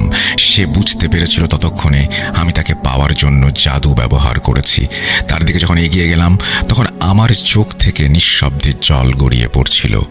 অনিতা আমাকে দেখে তীব্র ঘৃণা নিয়ে ফিসফিস করে বলল, এরা তো শয়তান। তুমি তো এদের চেয়েও জঘন্য। তুমি আমাকে ধরে রাখতে চেয়েছিলে, কিন্তু কি দিয়ে? অনিতার কথাগুলো থাপ্পড়ের মতো আঘাত করে আমাকে। আমি জানি অনিতা সঠিক, তার ওপর কাল্টের সেই মায়া কেটে গেছে। সে এখন সবটা দেখতে পাচ্ছে, আমার আকাঙ্ক্ষা, আমার লোভ এবং এই কাল্টের চরম বিশ্বাসঘাতকতা। আমার ভেতরে তখন এক আগ্নেয়গিরির মতো ক্রোধ ফুটছিল। তারা আমার ভালোবাসাকে কেড়ে নিচ্ছে, যাকে পাওয়ার জন্য আমার এত ত্যাগ, এত সাধনা। আমি চিৎকার করতে চেয়েও কিছু বলতে পারিনি। আমার মুখ দিয়ে কোনো শব্দ বের হলো না, কারণ আমার পাশে জেমস ও অন্যান্য সহ গুরু দাঁড়িয়ে তারা আমার প্রতিটি অভিব্যক্তি লক্ষ্য করছে। আমি অসহায়ভাবে মাথা নিচু করে দাঁড়ালাম। আমার এই নীরবতাই ছিল অনিতার কাছে আমার চূড়ান্ত অপরাধের স্বীকারোক্তি। আমি যখন নীরব ক্রোধ আর অসহায়ত্বের আগুনে পুড়ছি, তখন গুরু আমাকে দিয়ে চূড়ান্ত আনুগত্যের পরীক্ষা নিতে চাইলেন। গুরু ইশারা করতেই কাল্টের দুজন সদস্য অনিতার হাত পায়ের বাঁধন খুলে দিল। অনিতা তখন আর দুর্বল নয়। বাঁধন খোলার সাথে সাথেই সে এক মুহূর্ত দেরি করল না। সে তার জীবনের শেষ ঘৃণাটুকু সেদিন আমার উপরে ছুড়ে দিল। সে আমার দিকে তাকালো, তার চোখে তখন আর কান্না নেই, আছে শুধু আগুন। সে তার সমস্ত শক্তি একত্রিত করে সজোরে আমার গালে একটা চড় বসালো। চড়টা এতই তীব্র ছিল আমার মুখ ঘুরে গেল। সেই নীরব গুহার মধ্যে সেই চড়ের আওয়াজটা ছিল এক ভয়ঙ্কর বিস্ফোরণের মতো। কাল্টের সদস্যরা অবাক হলেও গুরু বা জেমস কোনো প্রতিবাদ করলেন না। তারা এই দৃশ্য উপভোগ করছিলেন। তারা দেখতে চাইছিলেন আমি, অর্থাৎ তাদের পুতুলটা, কিভাবে জীবনের সমস্ত কিছু উৎসর্গ করি। আমি নিজেকে সামলে নিয়ে অনিতার দিকে তাকালাম। আমার গালে তখন তার হাতের ছাপ, আমার চোখ তখনও জলে ভেজা। আমার মনে হলো এই থাপ্পড়টা যেন আমার সমস্ত পাপের প্রতীক। অনিতা তখন ঘৃণায় কাঁপতে কাঁপতে চিৎকার করে বলল, আমার সব কেড়ে নিয়েছ। তোমার শেষ পরিণতিটা যেন ভয়ঙ্কর থেকেও ভয়ঙ্কর হয়। আমি মরে যাব। তার চোখে মুখে তখন ছিল কাল্টের প্রতি এক চরম প্রতিবাদ, আর তার থেকেও বেশি ঘৃণা। পাশে দাঁড়িয়ে জেমস তখন তাচ্ছিল্যের হাসি হাসছে। সেই হাসি দেখে আমার সমস্ত অসহায়ত্ব মুহূর্তে এক চরম ঘৃণায় পরিণত হলো। আমি তখন বুঝতে পারলাম আমার কাছে অনিতাকে বাঁচানোর কোনো পথ নেই। আমার এই চরম অসহায়ত্ব আমি শুধু দাঁতে দাঁত চিপে নীরবে অসহায়ত্বকে হজম করলাম। আমার মুখ থেকে কোনো শব্দ বের হলো না, কারণ আমি জানতাম আমার সব প্রতিশোধের পথ বন্ধ হয়ে যাবে। প্রচণ্ড রাগ, ক্ষোভ আর অপমান সহ্য করে আমি নীরবে দাঁড়িয়ে রইলাম। এমন সময় কানে ভেসে আসলো মন্ত্রপাঠের শব্দ। আমি অসহায়ের মতো চোখ বুজে রইলাম। মন্ত্রপাঠ শেষে বলির পূর্বে সেদিন অন্যান্য কার্যক্রমগুলো সহজ করে দিলেন গুরু। নির্যাতন ও নির্মমতার কোনো আভাস পেলাম না। সেটা কি ছিল আমার প্রতি দয়া নাকি করুণা? সেই প্রশ্নের উত্তরটা অনেক জটিল। এসবের কোনো কিছু সেদিন আমাকে সান্ত্বনা দিতে পারেনি, কারণ আমি জানি সেদিন সেই মুহূর্তে আমি কতটা ভেঙে পড়েছিলাম। আমি কাল্টকে এত কিছু দেওয়ার পরেও কিভাবে পারল ওরা আমার আনুগত্য প্রমাণ করার জন্য এই উপায় খুঁজে বের করা? অনিতাকে উদ্দেশ্য করে গুরু বললেন, শোনো, আমরা যাকে বলি দেই, বলির পূর্বে আমরা অনেক কিছু করে থাকি। তুমি ভাগ্যবতী, তোমার সাথে আমরা দয়া দেখাচ্ছি। তুমি এই মূর্তির সামনে মাথা নিচু করে বসো। কোনো প্রতিবাদ ছাড়া গুরুর কথা মেনে নিল। সে মাথা নুইয়ে বসে রইল কুৎসিত মূর্তির দিকে। গুরু এবার আমার হাতেই বলি দেওয়ার রামদা তুলে দিলেন। টুন্ডে, তোমার দুর্বলতা দূর করো। আমি রামদা ফেলে দিয়ে বললাম, দয়া করো, আমি পারবো না নিজের হাতে বলি দিতে। দয়া? তোকে না প্রথম দিনই বলেছি কাল্টের কোনো নির্দেশ অমান্য করলে কঠিন শাস্তি পেতে হবে। আমার আর কিছু করার ছিল না। প্রচণ্ড ঘৃণা নিয়ে শুধু চেয়েছিলাম গুরুর দিকে। একরাশ নীরবতা ভেঙে একটা দীর্ঘশ্বাস নিয়ে রামদাটা তুলে নিলাম। আমি অনিতার দিকে শেষবারের মতো তাকালাম। সেও তখন স্থির চোখে দেখছে। তার চোখে এখন কোনো ভয় নেই, আছে শুধু কঠিন ঘৃণা। আমার আত্মা তোমাকে অভিশাপ দিচ্ছে, তুমি নরকে পৌঁছবে। অনিতা শেষবারের মতো বলতে পেরেছিল। সেই অভিশাপ আমার কানে বাজতে বাজতে এক কোপে আমি তার শরীর থেকে মাথাটা আলাদা করে ফেলি। আমি বসে পড়লাম গুহার ভেতরে। আমি তখন প্রাণহীন এক জীবন্ত লাশ। ঘটনার এই চরম মুহূর্তে এসে আমি নিজেকে আর ধরে রাখতে পারলাম না। ববি ভাইয়ের কথা শেষ হতেই আমি ববি ভাইকে জিজ্ঞেস করি, কি বলছেন ভাই? যে টুন্ডে কালতে যোগ দিল, সেই টুন্ডেকে দিয়েই অনিতার বলি? কেমন নিষ্ঠুরতা এটা! হ্যাঁ, এটাই শেষ পর্যন্ত হলো। ঘুরতে তখন রাত 2টো পেরিয়ে গেছে। আমাদের পেছনে থাকা আজাহার আল মদিনার বিশাল আলো নিভে গেছে। চারপাশে থাকা উঁচু ভবন থেকে মৃদু আলো আসছিল। সময়ের সাথে সাথে সেই আলোগুলোও যেন মিলিয়ে গেল। পার্কিং লটে বসে আমরা 3 জন, আমি, ববি ভাই ও জুকস। সার্জা পুলিশের একটি টহল গাড়ি আমাদের সামনে এসে 2-3 মিনিট ধরে পর্যবেক্ষণ করে আবার ঘুরে গেল। আগামীকাল সকালে ডিউটির চিন্তা, সহকর্মীর ফোন, কোনো কিছুতেই সেদিন আমার মন বসল না। ববি ভাই এমনভাবে ঘটনাটি বর্ণনা করেছিলেন যেটা দেখে মনে হচ্ছিল উনি যেন নাইজেরিয়াতে ফিরে সেই দৃশ্য পুনরায় দেখছেন। প্রায় 4 দশকের চাপা কষ্টটা আমি ওনার চোখে মুখে স্পষ্ট ফুটে উঠতে দেখেছিলাম। সার্জা থেকে ঘটনার বর্ণনা শুনেছিলাম আমরা, কিন্তু আমাদের মনে হচ্ছিল আমরাও সেই দৃশ্য চোখের সামনে দেখতে পাচ্ছি। সেদিনের সেই মুহূর্তের কিছু ছবি আমি আপনাকেও দিয়েছিলাম। প্রিয় শ্রোতা বন্ধুরা, আপনারা হয়তো আমার এই অতিরিক্ত কথা শুনতে গিয়ে বিরক্ত হচ্ছেন। বারবার ঘটনা থামিয়ে দেয়াতে আপনারা ধৈর্য হারাচ্ছেন, কিন্তু বিশ্বাস করুন, সেদিন এমন কষ্টের ছাপ আমি দেখেছিলাম ববি ভাইয়ের চোখে মুখে, সেই কথাগুলো আপনাদের সাথে শেয়ার না করে পারলাম না। আমি ববি ভাইকে জিজ্ঞেস করি, আচ্ছা ভাই, অনিতাকে টুন্ডে বলি দিল, ওর ভেতর কি কোনো মানসিক প্রভাব পড়ল না? সে আপনাদের ভালো বন্ধু, আপনি কি দেখলেন? টুন্ডের গতিবিধি কেমন মনে হলো? আমি তাকে জিজ্ঞেস করেছিলাম। তার চোখে এক অদ্ভুত শূন্যতা ছিল। আমি বললাম, কিরে টুন্ডে, 3য় বর্ষের পরীক্ষার আর মাত্র কয়েকদিন বাকি। আজকাল দিনে রাতে তোকে নিয়মিত ক্যাম্পাসে পাওয়া যায় না। আমার প্রশ্ন শুনে টুন্ডে অপ্রস্তুত হয়ে জবাব দিয়েছিল, অনিতা চলে গেছে। আমার মন ভালো নেই। চলে গেছে? কোথায় গেছে? কি হয়েছে? যে ঠিকানায় তার যাবার কথা ছিল আমি নিজেই তাকে সেখানে পাঠিয়েছি। জানি না আমি কেন এরকম করলাম। আমার আর কোনো প্রশ্ন করার সুযোগ ছিল না। সে দ্রুত চলে গেল। আমি মনে মনে ভাবলাম অনিতা হয়তো বাড়িতে গেছে অথবা ওদের ভেতরে কোনো ঝামেলা হয়েছে। সেই মুহূর্তে টুন্ডের সেই গভীর কথার মানে আমি বুঝতে পারিনি। ঠিক তার 2 দিন পরে ক্যাম্পাসে পাওয়া গেল জেমসের ক্ষতবিক্ষত বিভৎস মরদেহ। ববি ভাই যখন বললেন জেমসের বিভৎস মরদেহ পাওয়া গেছে, এটা শোনা মাত্র ঘটনার আকর্ষণীয়তা বুঝতে পেরে নড়ে চড়ে বসলাম। সারাদিন পরিশ্রম করে মধ্যরাত পর্যন্ত জেগে থাকার ক্লান্তি নিমিষে হাওয়ায় মিলিয়ে গেল। প্রশ্ন করলাম ববি ভাইকে, জেমসের মৃত্যুর ব্যাপারে কি জানতে পারলেন? ববি ভাই আবার বলতে শুরু করলেন। টুন্ডে বলছে, অনিতার তাজা রক্তে স্যানগোর মূর্তি পবিত্র হয়েছিল, কিন্তু আমার জীবনে নেমে এলো চিরকালের অভিশাপ। আমার প্রেমিকা, যাকে পাওয়ার জন্য আমি কাল্টের কাছে বিক্রি হয়েছিলাম, তাকে নিজের হাতে বলি দিয়েছি। সে আমাকে বলে গিয়েছে আমি নরকে পৌঁছব। আমি জানতাম এই অভিশাপের ভার এখন আমার কাঁধে। কাল্টের প্রতি ঘৃণা এবং প্রচণ্ড ক্ষোভ জন্মালো আমার ভেতরে। সেই ক্ষোভ থেকে, সেই ঘৃণা থেকে জন্ম নিল এক চূড়ান্ত প্রতিশোধের পরিকল্পনা। জেমস, সেই শীতল চোখের মানুষটা যে আমার পথ চলাকে নিয়ন্ত্রণ করেছিল, যে আমাকে আদেশের দাস বানিয়েছিল, যে আমার ভালোবাসাকে অস্ত্র হিসেবে ব্যবহার করে অনিতাকে ছিনিয়ে নিয়েছিল, তার কিছু একটা না করা পর্যন্ত আমি শান্তি পাচ্ছিলাম না। অনিতাকে নিজ হাতে হত্যা করার পরে আমি রাতভর ঘুমোইনি। আমার মস্তিষ্কের প্রতিটি কোষ কেবল একটাই চিন্তা করছিল, জেমসের বিচার। ইতোমধ্যে নির্দেশনা পেয়ে গেছি, কাল্টের হয়ে প্রশ্নপত্র ফাঁস করে গুরুত্বপূর্ণ ছাত্রদের কাছে পৌঁছে দিতে হবে। আমার আর কিছু করতে হলো না, শিকার নিজেই ধরা দিল। গভীর রাতে জেমস আমাকে ডাকলো ক্যাম্পাসের পেছনে একটি পরিত্যক্ত জায়গায়। আমি সেখানে গেলে সে জানতে চাইল আমি তার জন্য প্রশ্নপত্র বিতরণের ব্যবস্থা কতটুকু করেছি। সে হাসতে হাসতে বলল, কি ব্যাপার টুন্ডে, কেমন লাগছে? একটু কষ্ট হচ্ছে বুঝি? অনিতার জন্য দুঃখ করো না, সে ছিল তোমার দুর্বলতা। তার মুখে অনিতার নাম শুনে আমার ভেতরে ক্রোধের বাঁধন ছিঁড়ে গেল। আমার চোখ আগুনের মতো জ্বলজ্বল করে উঠল। আমি প্রশ্নপত্রগুলো মাটিতে ফেলে দিলাম। জেমস বিস্মিত হলো। তার অহংকার, তার চোখে অবিশ্বাস নিয়ে এলো। সে ভ্রু কুঁচকে বলল, কি করছো টুন্ডে, তুমি কি? আমি চুপচাপ তাকালাম।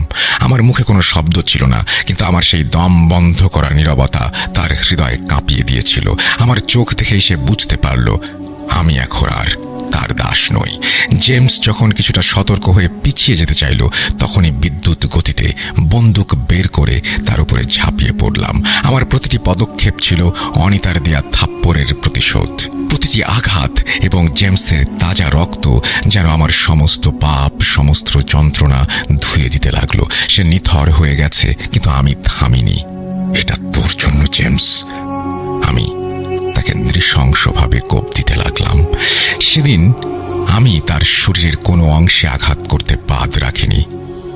জেমসকে খুন করার পর আমি আর এক মুহূর্ত অপেক্ষা করিনি। তার ক্ষতবিক্ষত দেহটা সেখানে ফেলে রেখে আমি দ্রুত সেখান থেকে পালিয়ে গেলাম। আমার কাছে তখন কোনো কিছুই জরুরি ছিল না। আমাকে বাঁচতে হলে এই কাল্টের নাগালের বাইরে চলে যেতে হবে। আমি সোজা শহরের শেষ প্রান্তের দিকে ছুটলাম, যেখানে আমার বাড়ি। আমি তখন ফেরারি, অপরাধী, একজন হত্যাকারী, কিন্তু একই সঙ্গে আমি এক বিশ্বাসঘাতক ব্রাদারহুডের কবল থেকে মুক্ত আত্মা। কিন্তু সেই স্বাধীনতা ছিল এক অপ্রিয় মিথ্যা। আমি ভুলে গিয়েছিলাম আমি এক গভীর অন্ধকারের সঙ্গে চুক্তি করেছিলাম। আমি যখন আমার রক্ত দিয়ে স্যানগোর কাছে আমার আত্মা সমর্পণ করি, তখন সেই প্রক্রিয়াটি শুধু একটি মন্ত্র বা প্রতীক ছিল না, এটি ছিল আমার অস্তিত্বের পুনর্লিখন। আমি চাইলেও এই সংগঠন থেকে আর বেরিয়ে আসতে পারবো না। আমি পালিয়ে বাড়ি চলে আসি এই আশায় যে হয়তো কোনো সমাধান হবে। আমি কাল্টকে নয়, শুধু একজন অত্যাচারীকে সরিয়ে দিয়েছিলাম। বাড়িতে আসার পরের দিন আমি স্বপ্নে দেখলাম গুরু সেই গুহার ভেতরে স্যানগোর সামনে দাঁড়িয়ে মন্ত্রপাঠ করছেন। তিনি ক্রোধে জ্বলছেন আর স্যানগোর কাছে আমার শাস্তির জন্য প্রার্থনা করছেন। গুরু চিৎকার করে বলছেন, যে আত্মা তোমার, যে নিজ রক্ত দিয়ে কাল্টের নামে তোমার কাছে আত্মা বিক্রি করেছে, সে মুক্তি পেতে পারে না। সেই আত্মাকে শাস্তি দিতে 4 জন অভিশপ্ত পিশাচকে পাঠাও। আমি চিৎকার চিৎকার করে ঘুম থেকে উঠে পড়ি। আমার শরীর ঘামে ভেজা, হৃৎপিণ্ড ফেটে যাওয়ার উপক্রম, টেনে টেনে নিঃশ্বাস নিচ্ছিলাম। গুরু যখন আমার উপর এই 4টি পিশাচ চালান করেন, তখন আমি জানতাম না শাস্তি কতটা ভয়াবহ হতে চলেছে। সেই স্বপ্নের পর থেকে আমার অভিশাপ শুরু হয়। আমি লক্ষ্য করলাম আমার ঘরের তাপমাত্রা যেন হঠাৎ কমে গেল। বাতাস ভারী হয়ে এলো। চারপাশে কেউ নেই, তবু মনে হলো কেউ যেন ফিসফিস করে কথা বলছে। এরপর মেহেদী আবার বলছেন, আমাকে ববি ভাই বললেন, টুন্ডে যখন ঘটনার বর্ণনা করছিল তখন সে বারবার থেমে যাচ্ছিল। তাকে দেখে মনে হচ্ছিল তার সাথে অদৃশ্য কেউ কথা বলছে। যাই হোক, এখন বলছি কারা এই পিশাচ। প্রথম জন ছিল ক্রোধের প্রতীক, দ্বিতীয় জন ছিল শোকার্ত, তৃতীয় জন যার কাজ আমি কিভাবে দানবে পরিণত হলাম সেই ঘটনাগুলো বারবার আমাকে শোনানো, আর চতুর্থ জন ছিল মৃত্যুদূত। আমার বিক্রি করে দেয়া আত্মা এখন তাদের খাদ্য। সেই রাত থেকে শুরু হলো প্রতিটা রাত নরক যন্ত্রণা নিয়ে বাঁচা। ঠিক যেমনটা আমি শুরুতে বলেছিলাম, চতুর্থ পিশাচটা প্রতি রাতে এসে আমার গলা টিপে ধরত, আমার ফুঁসফুঁস ফেটে যেত। তখন আমি অনিতার মুখটা দেখতে পেতাম। মনে হতো ও বলেছিল, তুই নরকে পৌঁছবি। আমার চোখে ভেসে উঠত হায়র সেই হাসি মুখ, আমার প্রাণপ্রিয় বন্ধু। এরপরই ভেসে আসে আমার ছাত্রনেতা ইবুকার বিভৎস হত্যার দৃশ্য, যে ছিল আমার প্রথম রিচুয়াল কিলিংয়ের শিকার। সবচেয়ে ভয়ঙ্কর দৃশ্য মনে আসে সেই গৃহহীন মা আর 6 বছরের শিশুর সেই করুণ আর্তনাদ। নিষ্পাপ সেই শিশুটি যার উপরে আমি সবচেয়ে বেশি অন্যায় ও পাপ করেছিলাম। মেহেদী বলছেন, আমি ঘটনাটির মূল পর্ব অর্থাৎ কাল্টের সেই ভয়ানক অভিজ্ঞতা এখানে শেষ করে দিলাম। বিশ্বাস করুন, এই ঘটনাটি লিখতে গিয়ে আমার ধৈর্যের বাঁধন ছিঁড়ে গেছে। আপনাদের প্ল্যাটফর্মের জীবনে অনেক ঘটনা পাঠিয়েছি, কিন্তু এই ঘটনাটি লিখতে গিয়ে আমি কতবার থেমে গেছি সেই ব্যাখ্যা দিয়ে এই ইমেলটিকে আর লম্বা করতে চাই না। শুধু এটুকুই বলি, এই কাহিনীর প্রতিটি বাঁকে আমি টুন্ডের যন্ত্রণা অনুভব করেছি। ঘটনার শেষ অংশে এসে আমি বিস্তারিত বর্ণনা না করতে পারার জন্য দুঃখিত, কেননা এর পরের পরিণতিটা ছিল আরও মর্মান্তিক, আরও সেন্সিটিভ। আমার সংগ্রহ করা তথ্য অনুযায়ী টুন্ডেকে আর যন্ত্রণা সইতে হয়নি। তার পরিবারের সম্মতিতে তাকে সেই কষ্ট থেকে চিরতরে মুক্তি দেয়া হয়েছিল। এটা করা হয়েছিল নাইজেরিয়ার প্রচলিত স্যাক্রিফাইস অফ লাইফ নিয়ম অনুসারে। এটি অত্যন্ত স্পর্শকাতর একটি বিষয়, আর এই প্রক্রিয়াটি সম্পন্ন করতে যে সকল নিয়ম ও আচার অনুষ্ঠান করা হয় তার সবকিছু বর্ণনা করার মতো নয়। আমি শুধু মূল বিষয়গুলো আপনাকে জানাচ্ছি। প্রথমত, টুন্ডে তার আত্মা স্বেচ্ছায় বিক্রি করেছিল বলেই তাকে কোনো কবিরাজ ভালো করতে পারেনি। সমস্ত পরিস্থিতি পর্যালোচনা করে ইবো গোত্রের একজন ডিবিয়া টুন্ডের বাবা মাকে জানালেন, তাকে সৃষ্টিকর্তার নামে বলি দিয়ে দাও, কেননা সে শয়তানের কাছে আত্মা বিক্রি করে দিয়েছে।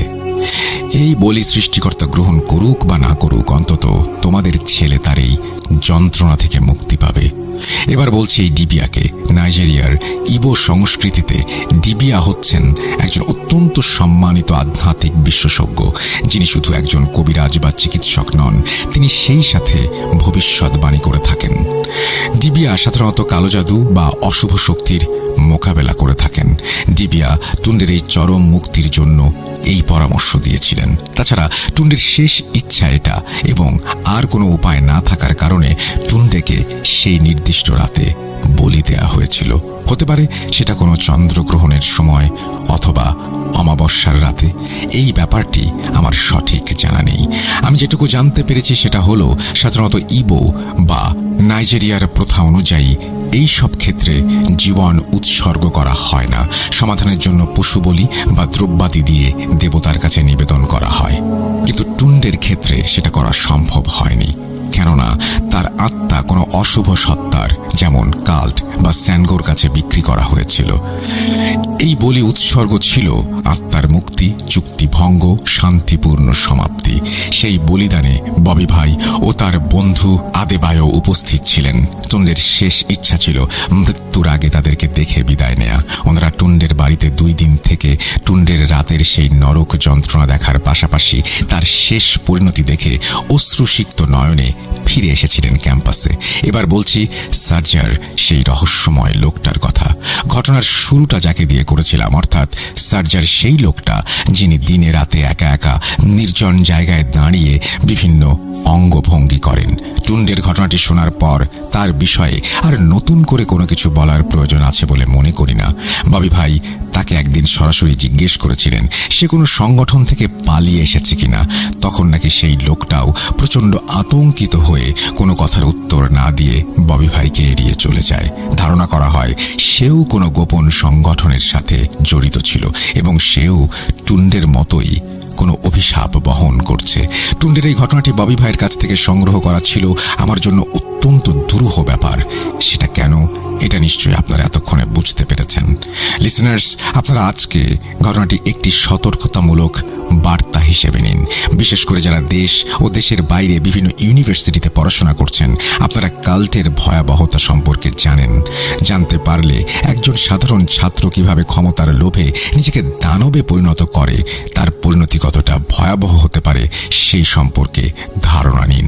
আপনারা অনেকে বাগলার ও লালা দাদুর ঘটনা শোনার আগ্রহ প্রকাশ করে আমাকে মেসেজ দিয়েছেন। আমি জানি আপনারা বাগলা দাদুর ঘটনা অনেক পছন্দ করেন। আমি আপনাদের অনুরোধ অবশ্যই রাখবো। আজকের ঘটনাটি কেমন লাগলো অবশ্যই কমেন্টে জানাবেন।